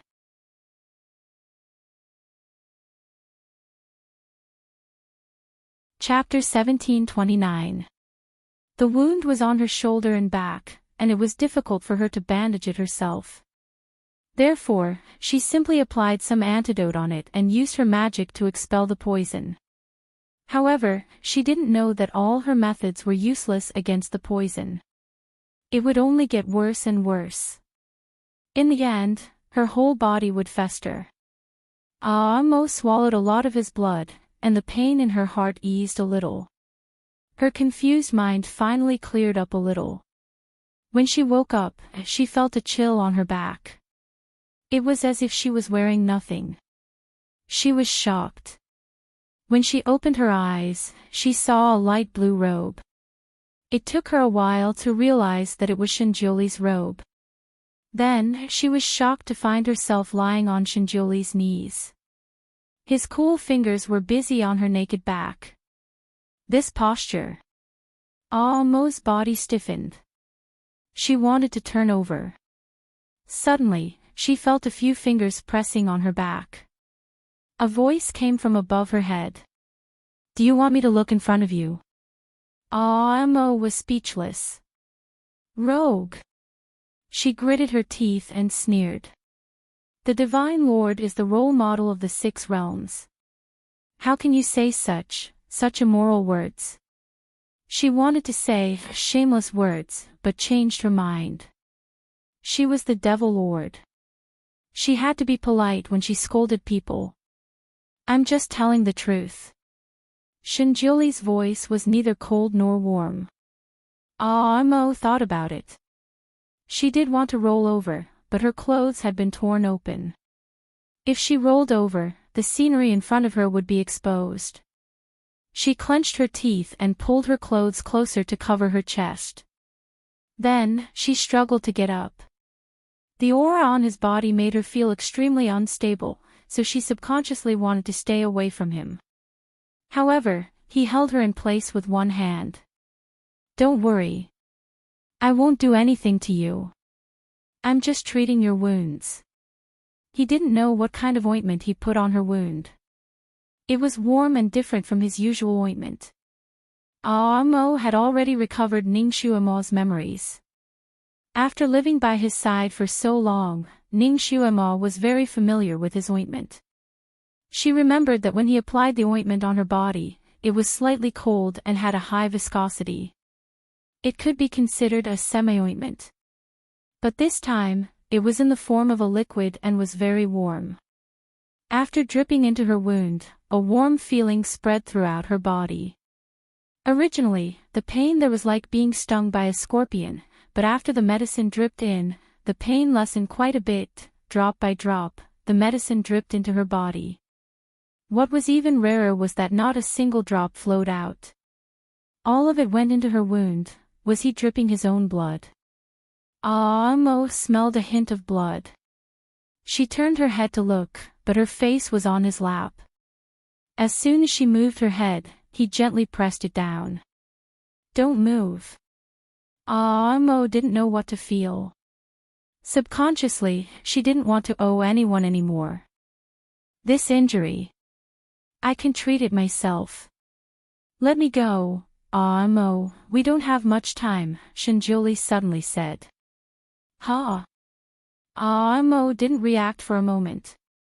"We have to seal this formation in 2 days. When the time comes, everyone has to do their best. The 8th sealing point you have to guard is also very important. There can't be any accidents. If you're injured, you'll be a hindrance to the plan." Shinjuli spoke slowly but clearly. Mo's body stiffened. He was treating her for the sake of the big picture. What else could she say?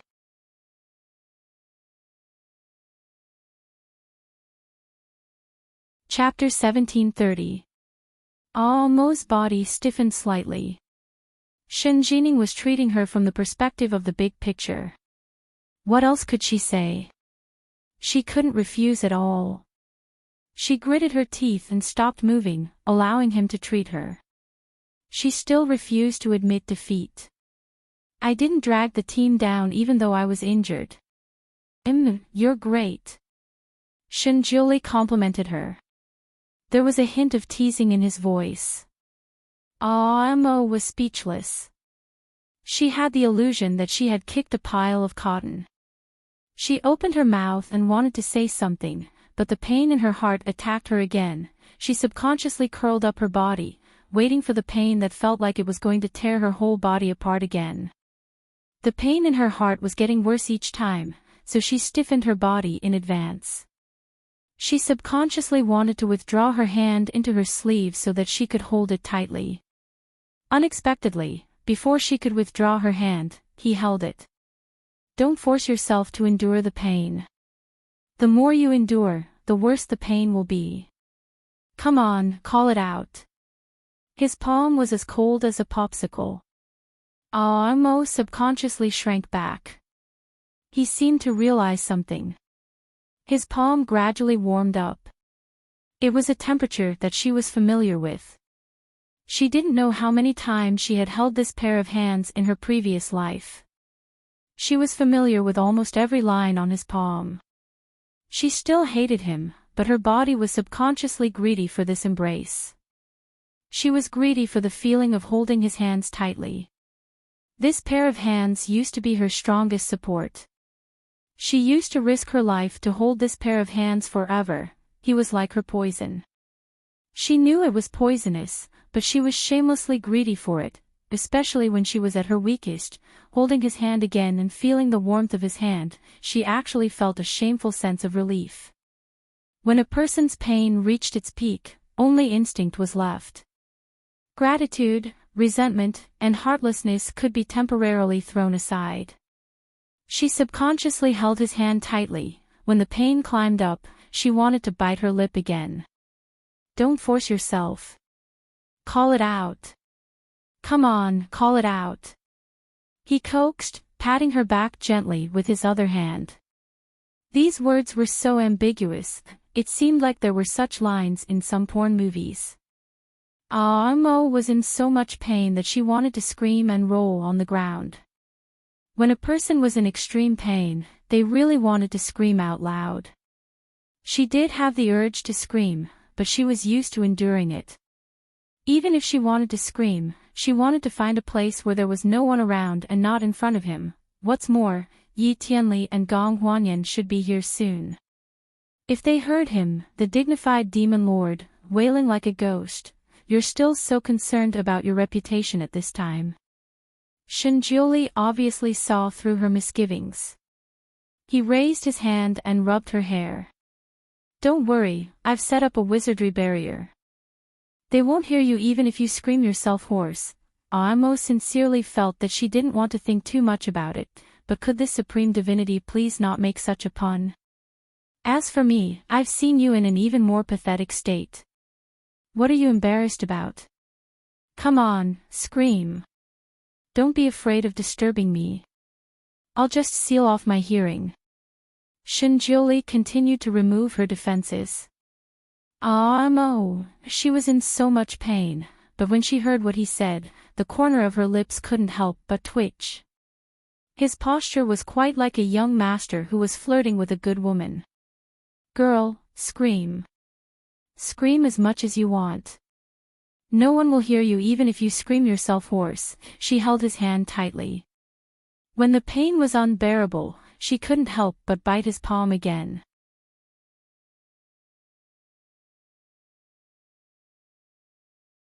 Chapter 1731. She held his hand tightly. When she couldn't take the pain anymore, she couldn't help but bite his palm. She said fiercely, "If you want to scream, scream with me." "Aw, aw, aw, aw, aw, it hurts. It hurts so much." Shinjiuli's eyes flashed and he actually screamed. His voice was so loud that it scared Amo. No matter when or where, this person was always calm and composed. Even if thousands of soldiers and horses died in front of him, he wouldn't even bat an eyelid. She had never seen him lose his composure before. And she had never heard him scream before. Now that she suddenly heard it, she even forgot about her own pain. She almost suspected that this person in front of her was possessed by a hot-tempered brat. He was really screaming and didn't care about his usual image at all. It was as if he was really in extreme pain. Influenced by him, Amo finally let go and screamed out loud. She screamed loudly in his arms, yelled loudly that she was in pain, cried loudly. Everything followed her instincts. She was so immersed in her screams that she didn't notice when Shinjiuli stopped screaming. He hugged her with one hand and she held his other hand tightly without any gap. It was as if they would never separate like this, as if they could be together forever. It was as if many years ago, when there was no gap between them. She lay in his arms and laughed happily, screamed happily, and even kissed him happily. He looked at her deeply and for a long time. He didn't think that she would ruin her image at all. She was still the girl in his heart, the girl who proudly said that she would conquer him, the girl he loved for 3 lifetimes. A tear slowly seeped out from the corner of his eye and fell on her face. It mixed with her tears and couldn't be separated anymore. How long had it been? She had never screamed so crazily before. How long had it been? She had never released the stone in her heart. No matter how much pain, no matter how much suffering, she had always swallowed it down and kept it in her heart. Therefore, the nest had produced poison, the nest had produced heart disease. When she was in pain, she was no longer alone. When she was in pain, he was by her side. When he was by her side, it was as if the pain was shared and became less unbearable. When she screamed and screamed, the pain did lessen quite a bit. She didn't have to endure until her whole body trembled. She didn't know when, but his palm had moved to her chest. As she screamed, a white light emitted from his palm and slowly penetrated her chest. It drilled into her heart meridian and slowly moved forward, dredging her convulsing blood vessels bit by bit. Her depression was released along with her shout. Coupled with the activation of his inner energy, the pain in her heart finally dissipated gradually. After an unknown amount of time, Amo finally stopped yelling. She was slightly out of breath and her forehead was covered in sweat. After yelling for a while, she felt an unprecedented sense of satisfaction. The pain in her heart once again, it was over. She heaved a sigh of relief. Calling him out this time was really useful. This time the pain was actually much lighter than before. She lowered her head and her body. She didn't know when she tts, tstss, tt. Tstss ts s. Bang! Amo blushed.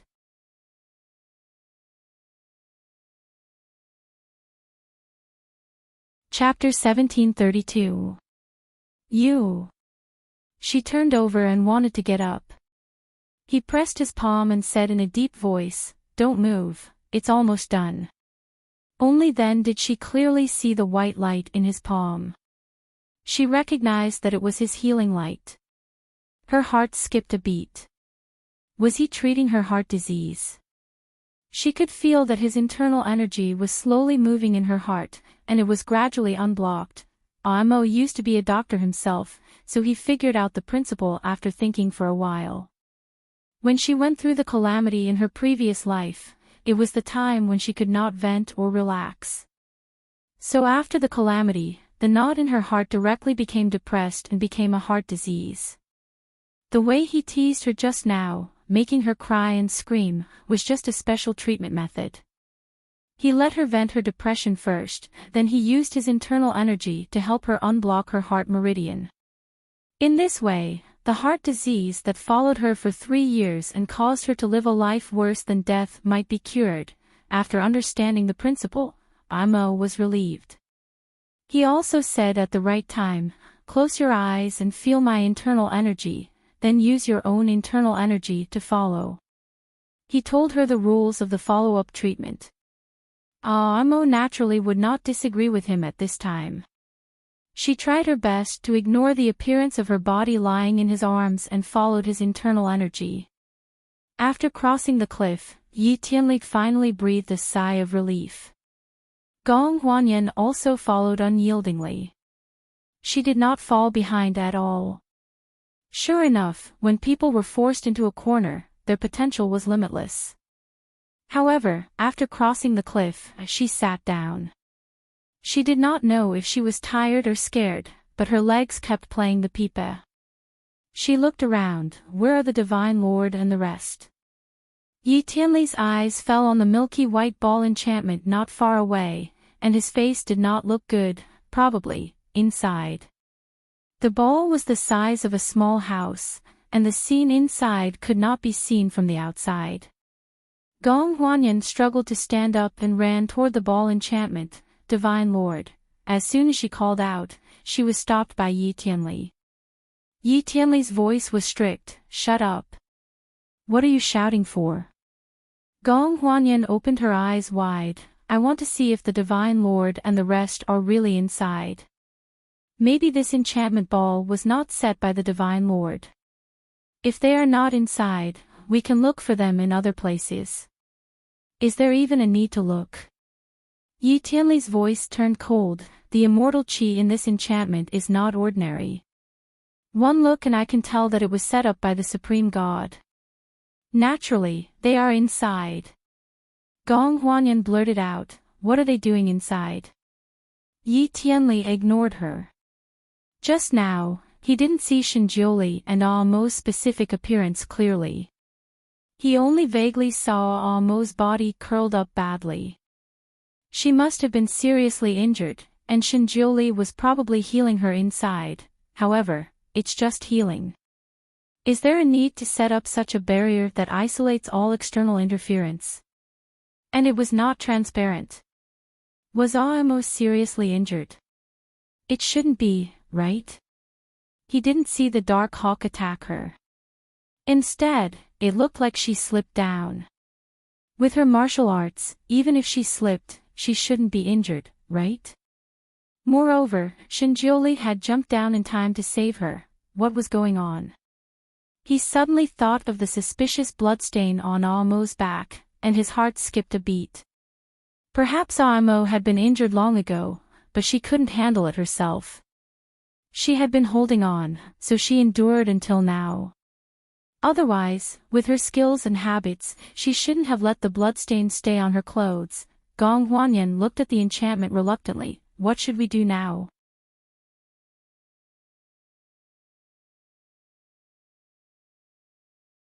Chapter 1733. Yi Tianli sat down and only said one word, wait. Then he closed his eyes and meditated. If there were no accidents, there would be a tough battle later, so he had to seize every opportunity to recover his strength. Gong Huanyan did not dare to do anything else. She looked at the barrier and a trace of uneasiness flashed through her eyes. Were the Divine Lord and the Devil Lord really inside? Did the Devil Lord change his mind? Or was the Divine Lord unwilling to give up on the Devil Lord? Could they still be together? The fire of jealousy ignited in her heart and she lowered her eyes. When she was pulled down by Aomo just now, she did want to take the opportunity to plot against Aomo. Even if she made him stumble, she might be scratched by the Nether Eagle. If she was scratched by the Nether Eagle, even if she did not die, she would be half dead.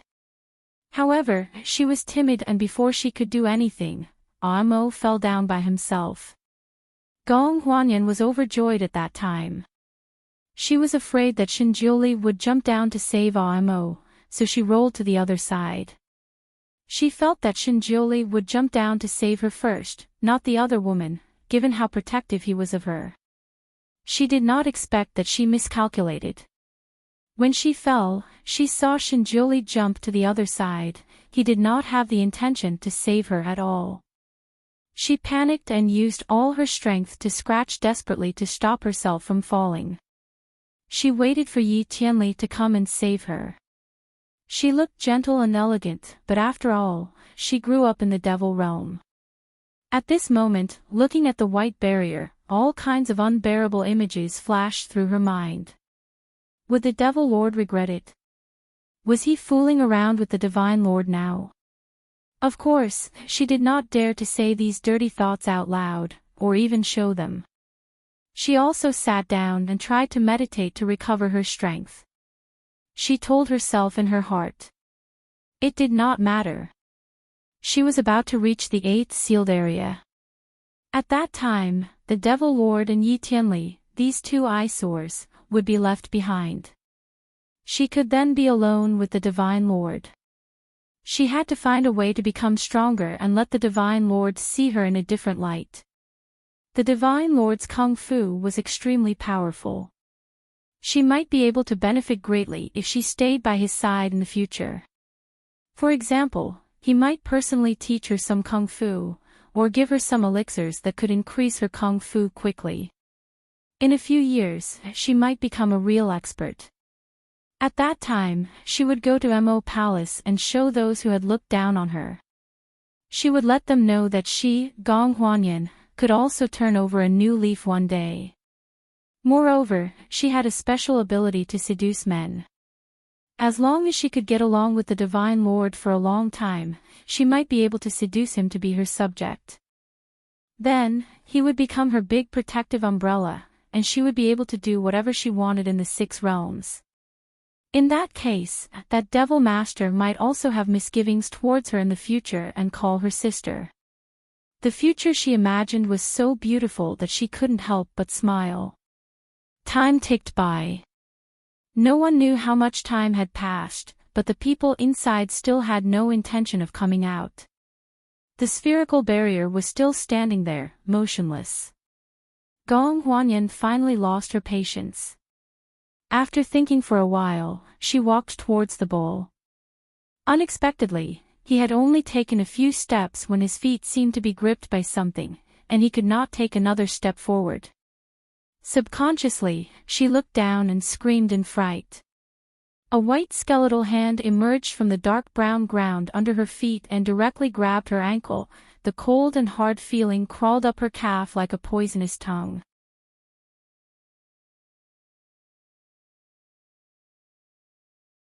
Chapter 1734. Her shrill cry finally woke up Yi Tianli, who was meditating. He opened his eyes and saw that there was no movement. "Help! Help!" Gong Huanyan screamed. The pair of skeletal hands were grabbing her ankle and pulling it inwards. Half of her calf had already sunk into the ground. She wanted to use her sword to cut the skeletal hands, but she obviously lost the initiative. The hands had already pulled her into the ground and she could not cut it. She struggled desperately and screamed desperately. At first, she screamed, "Divine Lord, save me," but when she saw that the enchantment did not move at all, she helplessly screamed, "Venerable Yi, save me." Yi Tianli sat there and looked at her coldly. Did this woman only know how to rely on men? Could she be a little more mature and rely on herself for once? The skeletal hands were dragging Gong Huanyan down bit by bit. Slowly, she had sunk to her thigh. The skeletal hands were not fast, but she could not break free. She could only watch herself sink into the ground bit by bit. How could she not be afraid? "Venerable Yi, you can't just watch. If I die here, this enchantment will not be able to seal me." Gong Huanyan finally shouted out her trump card. "That's hard to say. If you really die, I'll just go out again and find another witch to replace you." I remember that there is a guard in Mo Palace called Gong Luo Luo. She is also very good at martial arts. This time, she is also here. She can be the substitute. Her martial arts are not as good as mine. Gong Huanyan's face was pale. But she is much more courageous than you. Her reaction is also much better than yours. What's more, until now, I have not seen you helping the Divine Lord. You have caused a lot of trouble. Gong Huanyan opened her mouth slightly but could not refute. While she was talking, her waist had sunk into the ground and it had almost reached her chest. She could already feel the pressure of the soil. Gong Huanyan finally cried out in fear, "Venerable Yi, please save me. As long as you save me, I will do anything you want me to do. I am willing to go to your place as a slave." Aren't you going to the Divine Lord as a slave? Why did you abandon him and choose me so quickly? Or do you have a doppelganger technique? Yi Tianli laughed casually. Gong Huanyan choked. She gritted her teeth and said, "Divine Lord. Divine Lord promised me to arrange a good place for me. I can ask him to go to your place. I don't lack servants." Yi Tianli remained unmoved. Gong Huanyan was anxious. I can warm your bed, Pa." The white enchantment not far from her was finally broken.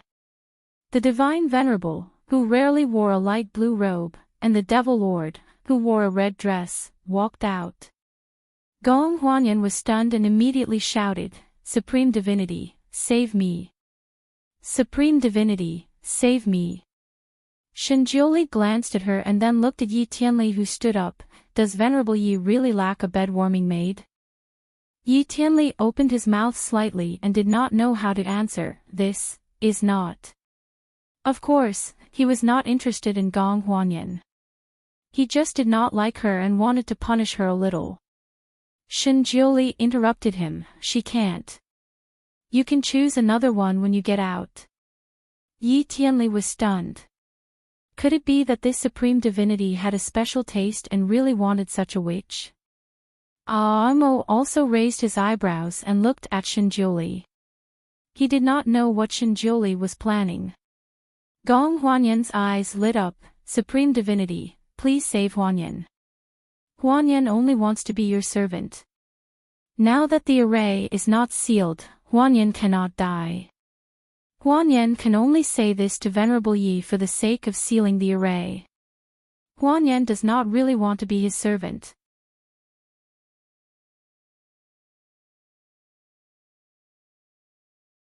Chapter 1735. Shinjioli ignored her. His sleeves fluttered as he walked forward. Would the Divine Lord not save her?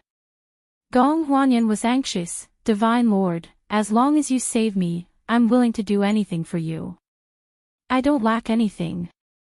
Then I'm willing to do anything for you. I'll go through fire and water for you.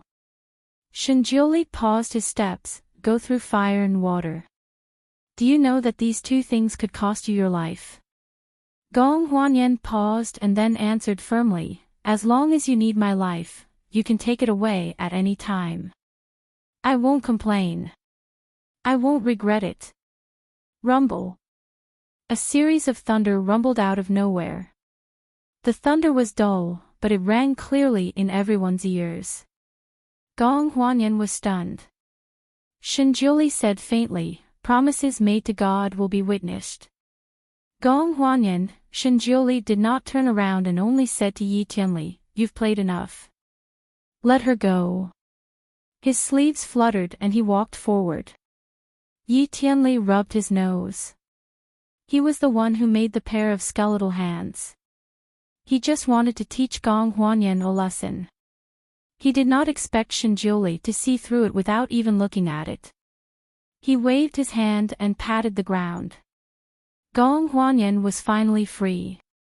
She crawled out of the ground like a groundhog. She was covered in mud and soil. She glared at Yi Tianli angrily, You're an immortal. How dare you use underhanded means to harm people? Yi Tianli flicked his sleeves, I just don't want you to disturb the Divine Lord and the Demon Master. Gong Huanyan, Yi Tianli did not want to talk nonsense with her. He flicked his fingernails and a pair of skeletal hands suddenly appeared under Gong Huanyan's feet. Gong Huanyan screamed and quickly chased after Shinjioli as if there was a ghost chasing after her. Yi Tianli could not help but feel embarrassed. He looked at Amo and asked with concern, Amo, are you okay? I'm fine. How did you fall down just now? Are you hurt? I slipped. Amo replied casually and smiled. All right, stop asking so many questions. We're in a hurry. Let's go. He took the lead and walked forward. Yi Tianli had no choice but to follow. His gaze subconsciously fell on her back, and he was slightly stunned. The blood stain on her back had disappeared, and more importantly, she had changed into a new dress. She was not wearing the same dress as before. Although the style of this one was similar to the previous one, the material and color were different. Especially the texture of this one.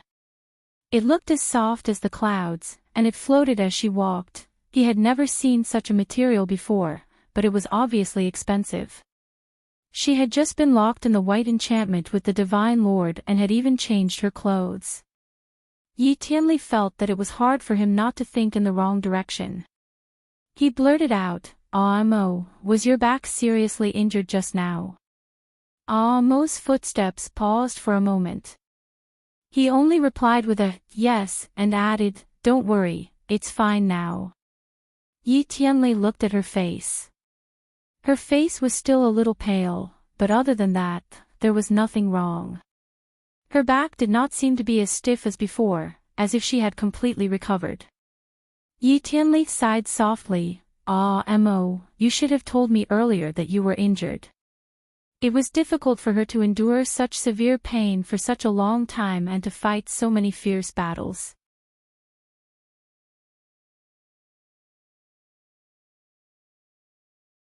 Chapter 1736. Mo looked up at the two people walking in front of her with a complicated expression. She recalled the scenes in the wizardry barrier. After treating her heart disease, he happily let go of her hand. She jumped up and sensed her body. Then, she thanked him distantly, thank you very much. I will make up for this favor in the future. What do you want? As long as I have it, I will give it to you. Shinjioli was still sitting there. He only smiled when he heard her words. You don't have to thank me. I saved you for the sake of the big picture. Of course, it is also for Nienma. She choked and finally asked the question that was stuck in her throat, is Nienma my child? Yes. Did you resurrect him with magic? Then, you raised him in the Nuwa rock? Yes. Why? He is the son of God. Of course, I can't let him die like this. Otherwise, how can I face the Divine Lord? Then, why did you send me to the carefree island and let Rong Yu save me? You are Nienma's mother, and I hurt you. It is reasonable for me to save you. Mo felt as if there was a knot in her heart. She looked at his face again. Then, why did you come to the celestial devil continent to steal my bride? Shinjioli looked calm. No matter what, you are Nienma's mother and used to be my woman. As long as I am still alive, I will not let you marry someone else. She could not help but sneer. So, this is the reason why you are so humble in the Mo Palace.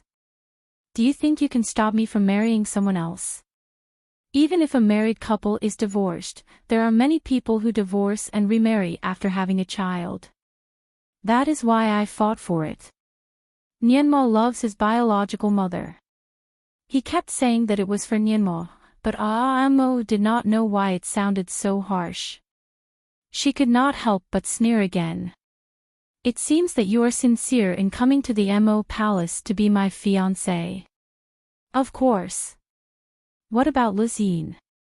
Since you want to marry me again, what are you going to do with her? If she remembered correctly, the Divine Lord and Lizine were already engaged. They had been in love for so long. She's not in the Gods Demons continent, Shinjioli replied. Mo's anger surged. His reply was simply asking for a beating. How was it different from the arguments of some foreign businessmen? Those people had wives in their own countries and went to another country to marry another wife. Just because the two wives were not in the same country, it was not considered bigamy. What a trashy answer. Shinjioli, regardless of whether she is in the Gods Demons continent or not, I will never agree to marry you. I already know, so I won't force you. I only hope that. Shinjioli seemed to have let go. Hope for what? After all, Nienma is your biological son. You should treat him better. I don't need you to tell me that. Before she knew that the little fellow was her biological son, she had already been unable to let him go. Moreover, now that she knew, she would not let go of the child even more. Shinjioli smiled. That's it. In fact, I have already thought about it. You and I are both stubborn. It is not suitable for us to be husband and wife. It is better to be like this.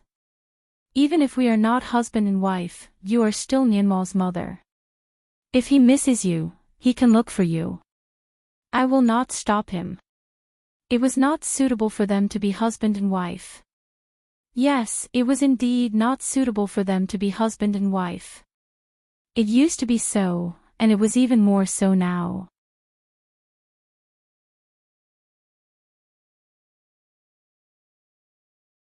Chapter 1737. He was a god, and she was a devil. How could they be husband and wife? Fortunately, he realized it in time and thought it through thoroughly. A god was indeed a god. With tens of thousands of years of experience, he could think more clearly than a rookie like her. Mo took a deep breath and nodded. Divine Lord, you are indeed rational. It is good that you can think this way. However, I have something to say first. What is it? Shinjioli looked at her. His eyes were so deep that no one could tell what he was thinking. I know that Lizine is your fiancée, but she is also the murderer who killed my child. Once I have the chance, I will not let her go. I will kill her. You won't have the chance. Shinjioli answered cruelly. Once you enter the celestial demon continent, you can't leave. Do you think you can go back to the Tinsy continent? Amo was speechless. After she was reborn and found out that she had become the Devil Lord, her first thought was to go back to the Tianxi continent to take revenge. However, after she explored for a while, she found that the celestial demon continent was a place where people could not leave freely. She could not even find the space door in the air. She was really desperate and decided to seal all the memories about Ningxuomo. Now that she heard Shinjiuli say it, although she knew it was true, she still felt uncomfortable. She looked at him coldly. You were not reborn in this continent. Your original body floated here in the fiery golden sea.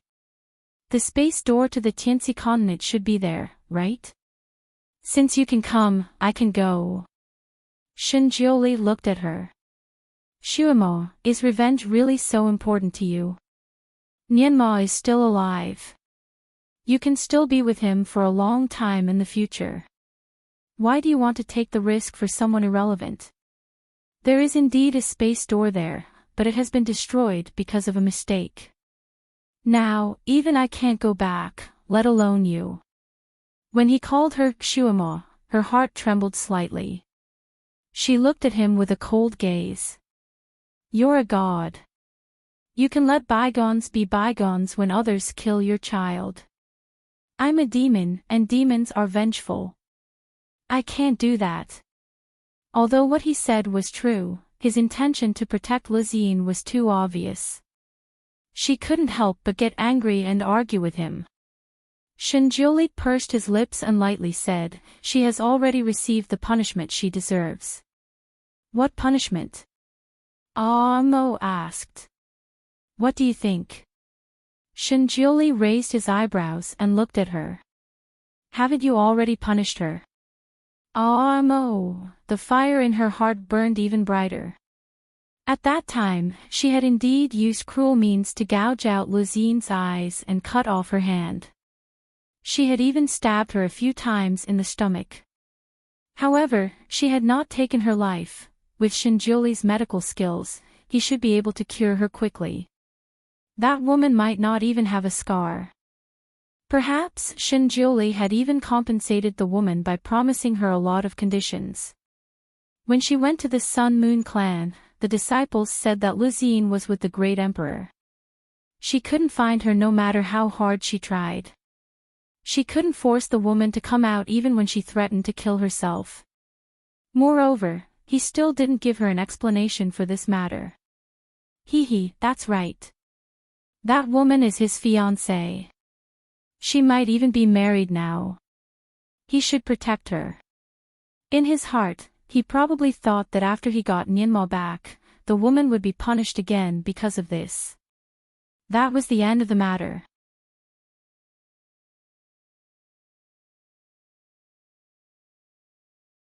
Chapter 1738. What about her? Who was going to pay for the pain she had suffered in the past?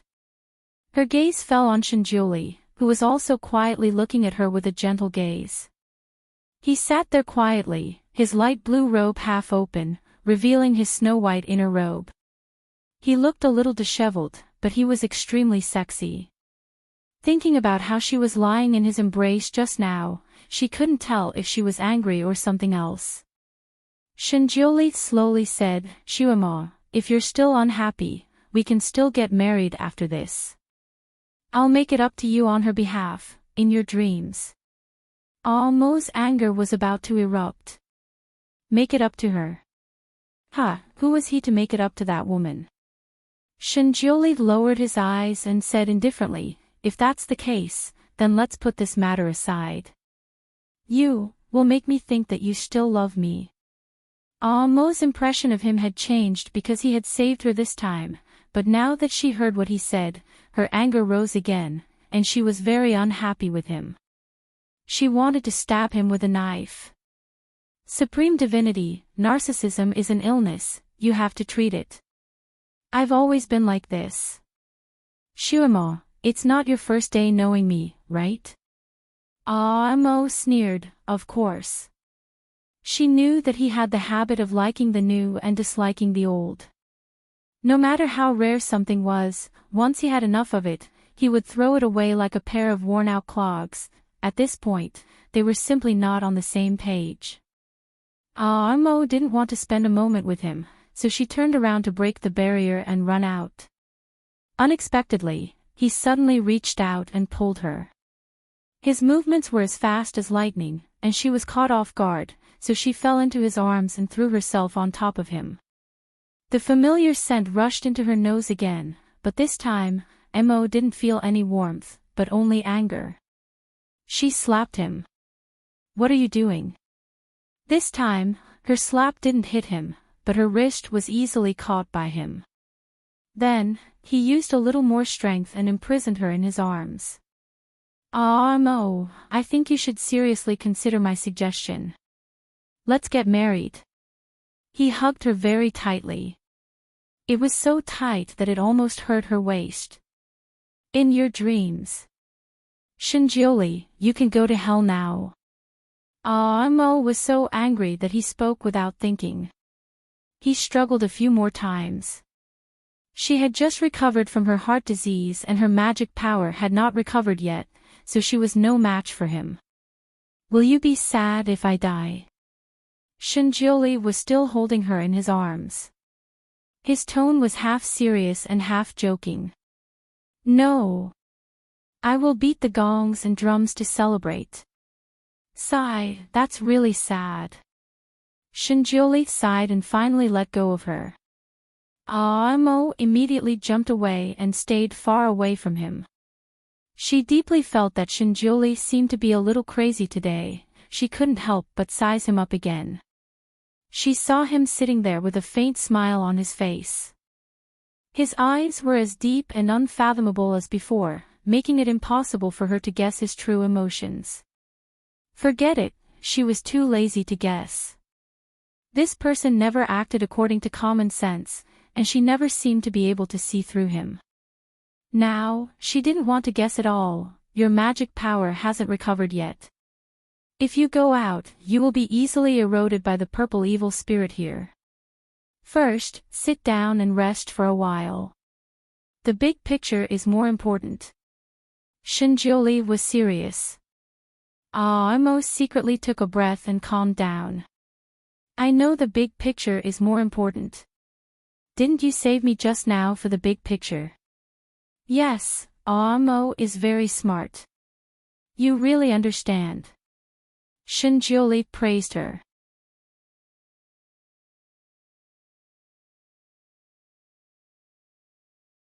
Chapter 1739. Well, Imo is very smart. You really understand. Shinjioli praised her. "So, I don't have to repay you for saving me this time." "No need." Shinjioli was very open-minded. "I didn't do it for you."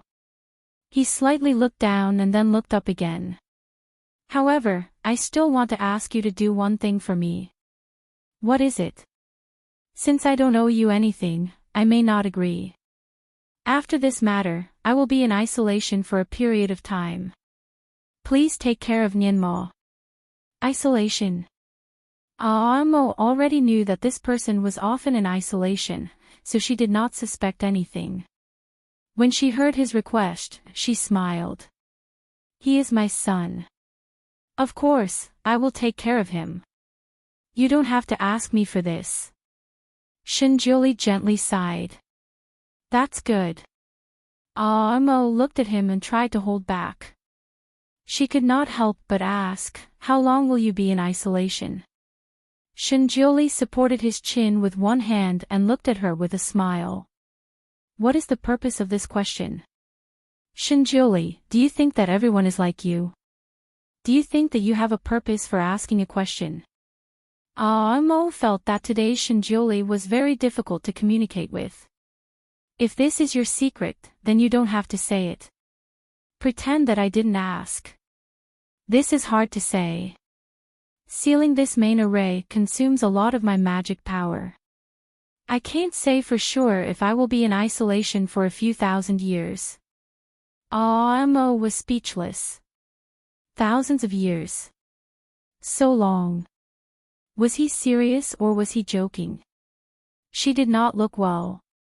Shinjioli looked at her. His eyes were slightly gloomy, but he smiled. Mo, you won't miss me, right? Who would miss you? I am afraid that if you are in isolation for a long time, Nianma will ask me for his biological father. If you don't come out for a long time, he might think that you are dead. Mo paused and did not want to continue. She changed the topic. When you come out, he might not recognize you. You should give me a specific date. If the child asks, I can tell him. Shinjioli supported his chin and thought for a moment.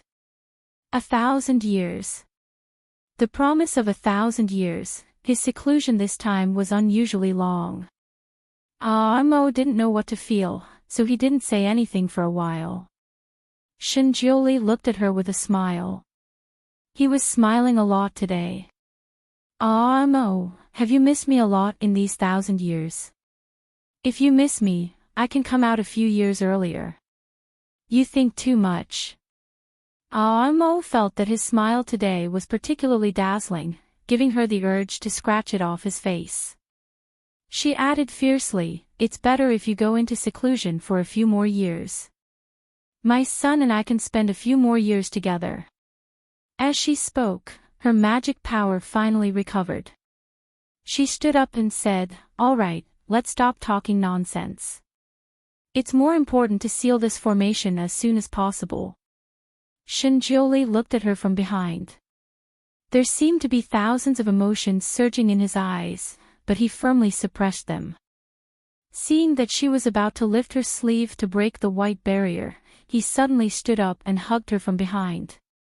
Mo was caught off guard. Her body stiffened, and she subconsciously wanted to push him away. Hey, what are you doing? This bastard took advantage of his stronger kung fu to take advantage of her frequently. She was about to use a spell to push him away, but he had automatically let go of her and took a step back. He smiled and said, it's nothing. The next time we meet again will be 1,000 years later. This is my farewell ceremony. I want you to remember me for 1,000 years because of this hug. Mo was simply angered to death by him. I will not remember you for 1,000 years. If you come out after 1,000 years, I will forget who you are.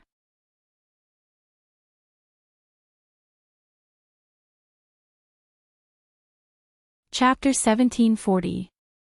I won't remember you for 1,000 years. If you come out after 1,000 years, I'll forget who you are.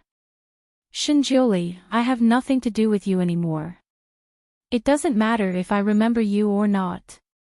The one you should hug the most is your son. It's important that he remembers you. Shinjioli smiled, we're connected by blood. He won't forget me. All right, it's almost time. Let's go out. No matter how reluctant he was, he had to leave. No matter how sad he was, he didn't want her to be sad, she hated him. Even if she forgot him, it was better than living a life worse than death. Shuamo, I'm sorry. I love you. I only hope that you can live well. You can live well when I'm not around. He raised his hand and broke the enchantment. Shinjioli walked in front in a light blue robe. He never looked back. Gong Huanyan was afraid that Yi Tianli would plot against her again. She followed closely behind Shinjioli. Looking at the tall god in front of her, she couldn't wait to run forward and hold his hand. When she entered the big array and couldn't see anything, she was scared. Shinjioli threw a belt to her for her to hold. When he could see his surroundings clearly, the belt burned on its own, leaving not even a piece of cloth behind.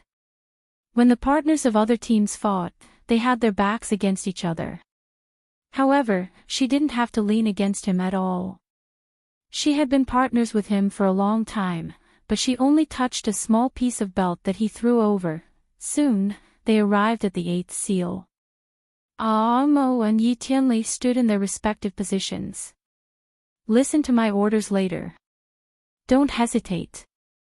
At this time, Shinjioli had returned to his usual appearance.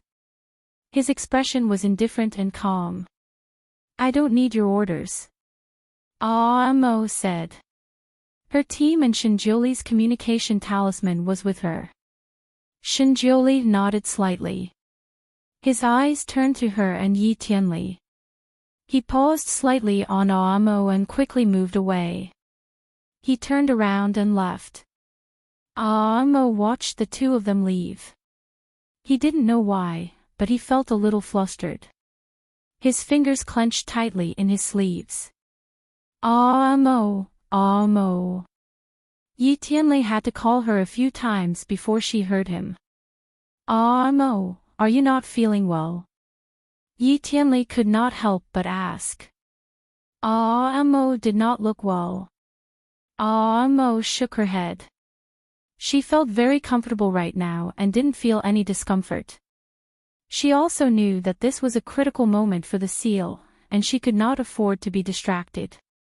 She took a light breath and looked at the formation eye in front of her. At this moment, the formation eye was suddenly emitting purple smoke, and the rising purple smoke pillar shot straight into the sky. Later, when Shinjioli said to start, she and Yi Tianli would each use a spell to drive the turntable under their feet. They would make the turntable turn 180 degrees to seal the place where the purple smoke was coming out. The turntable under his feet looked like it was made of bronze, and there were all sorts of symbols on it. From time to time, a faint light would shoot out and shoot into the purple smoke, causing the purple smoke to stop for a moment. Because Mo came from the other 7 formation eyes, she was very familiar with this turntable. However, this 8th one was indeed much bigger than the other 7. It was much more difficult to drive it.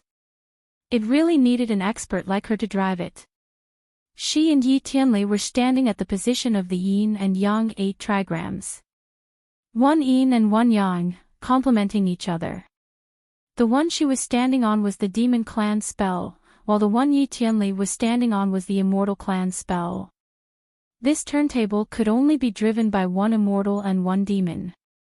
Everything was exactly as Shinjioli said.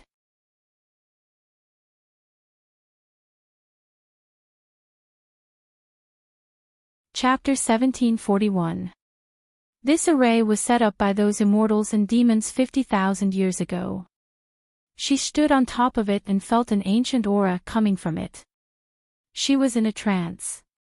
She seemed to see a man and a woman standing opposite each other. She could not see their faces clearly. She could only vaguely see the woman smiling and saying something. Suddenly, she rushed towards the center of the array and jumped down. The man rushed forward but only managed to grab the corner of her clothes. The moment he grabbed it, the corner of her clothes turned into ashes. Mo. Yi Tianli's call brought her back to her senses. Mo shuddered and regained her senses. She looked around again. Where was the man and woman? Were her eyes playing tricks on her? Or was it the illusion of the man and woman who sealed the array here 50,000 years ago? Did you see anything just now? She asked Yi Tianli. Yi Tianli shook his head. I didn't see anything. Mo, are you feeling unwell? Your mental state is not right. I'm fine. Maybe there's something strange about this array that made me hallucinate. Mo rubbed her eyebrows. This purple smoke has a hallucinogenic effect. Try to calm down. Yi Tianli said. No matter how good a demon's cultivation method was, it was not as good as a celestial's cultivation method. At the very least, in terms of concentration, a demon was not as good as a celestial. Yi Tianli was about to teach her a cultivation method from the celestial world that could stabilize her mind. Unexpectedly, Mo lowered her eyes and made a finger gesture. Yi Tianli's eyes widened. Mo's finger gesture was very authentic. It was even better than the cultivation method from the celestial world. You. He blurted out a word. Mo looked up. What about me? Seeing him staring at her finger, she looked at it too. Her expression changed slightly. She had unknowingly used the meditation fingered gesture that Shinjuli had taught her. This fingered gesture was taught to her by Shinjuli when she was harassed by the little loli in her body. Now that her memory was restored, she had unknowingly used this skill. She was a little anxious. Without batting an eyelid, she changed her Devil Clan's finger technique and said indifferently, "Listen to his command." There was a huge golden and red turntable. There were countless runes on the turntable. Not far in front of the turntable, there was a huge door made of an unknown material. The door was also very tall. Unlike the other doors, it was embedded in the ground. There seemed to be a whistling sound coming from the other side of the door, as if there was a huge beast squatting behind the door, eyeing them covetously. Fear. Extreme fear. An atmosphere of extreme fear permeated through the door, causing one's heartstrings to tremble uncontrollably. Before Gong Huanyan could reach the turntable, she was already suffocated by the fear. Her legs trembled as if she was playing a pipe. If not for Shinjuli standing in front of her like a protective umbrella, she would have collapsed. Supreme Divinity. Supreme Divinity. Gong Huanyan's voice was trembling. She couldn't help but pull Shinjuli's sleeve. Will there be monsters here?" She grabbed nothing but air. Then, she screamed as her body flew up and landed in one of the pits on the red wheel. She stood still trembling. She looked up at the Supreme Divinity who was standing at the junction of the golden and red turntable. She opened her mouth but couldn't say anything. Shouldn't he be standing in the groove of the golden turntable? Why was he standing in the middle? Shinjuli looked down at her. His eyes were as deep as the sea, but there was no emotion. You're tuning into the LoveLore Library YouTube channel. We're so grateful for your support, and don't forget to subscribe to join us on this incredible journey through captivating stories. Your generosity through donations truly makes a world of difference, as it's the primary source of revenue that allows me to expand and enhance this channel for you. Thank you from the bottom of my heart for being a part of this adventure.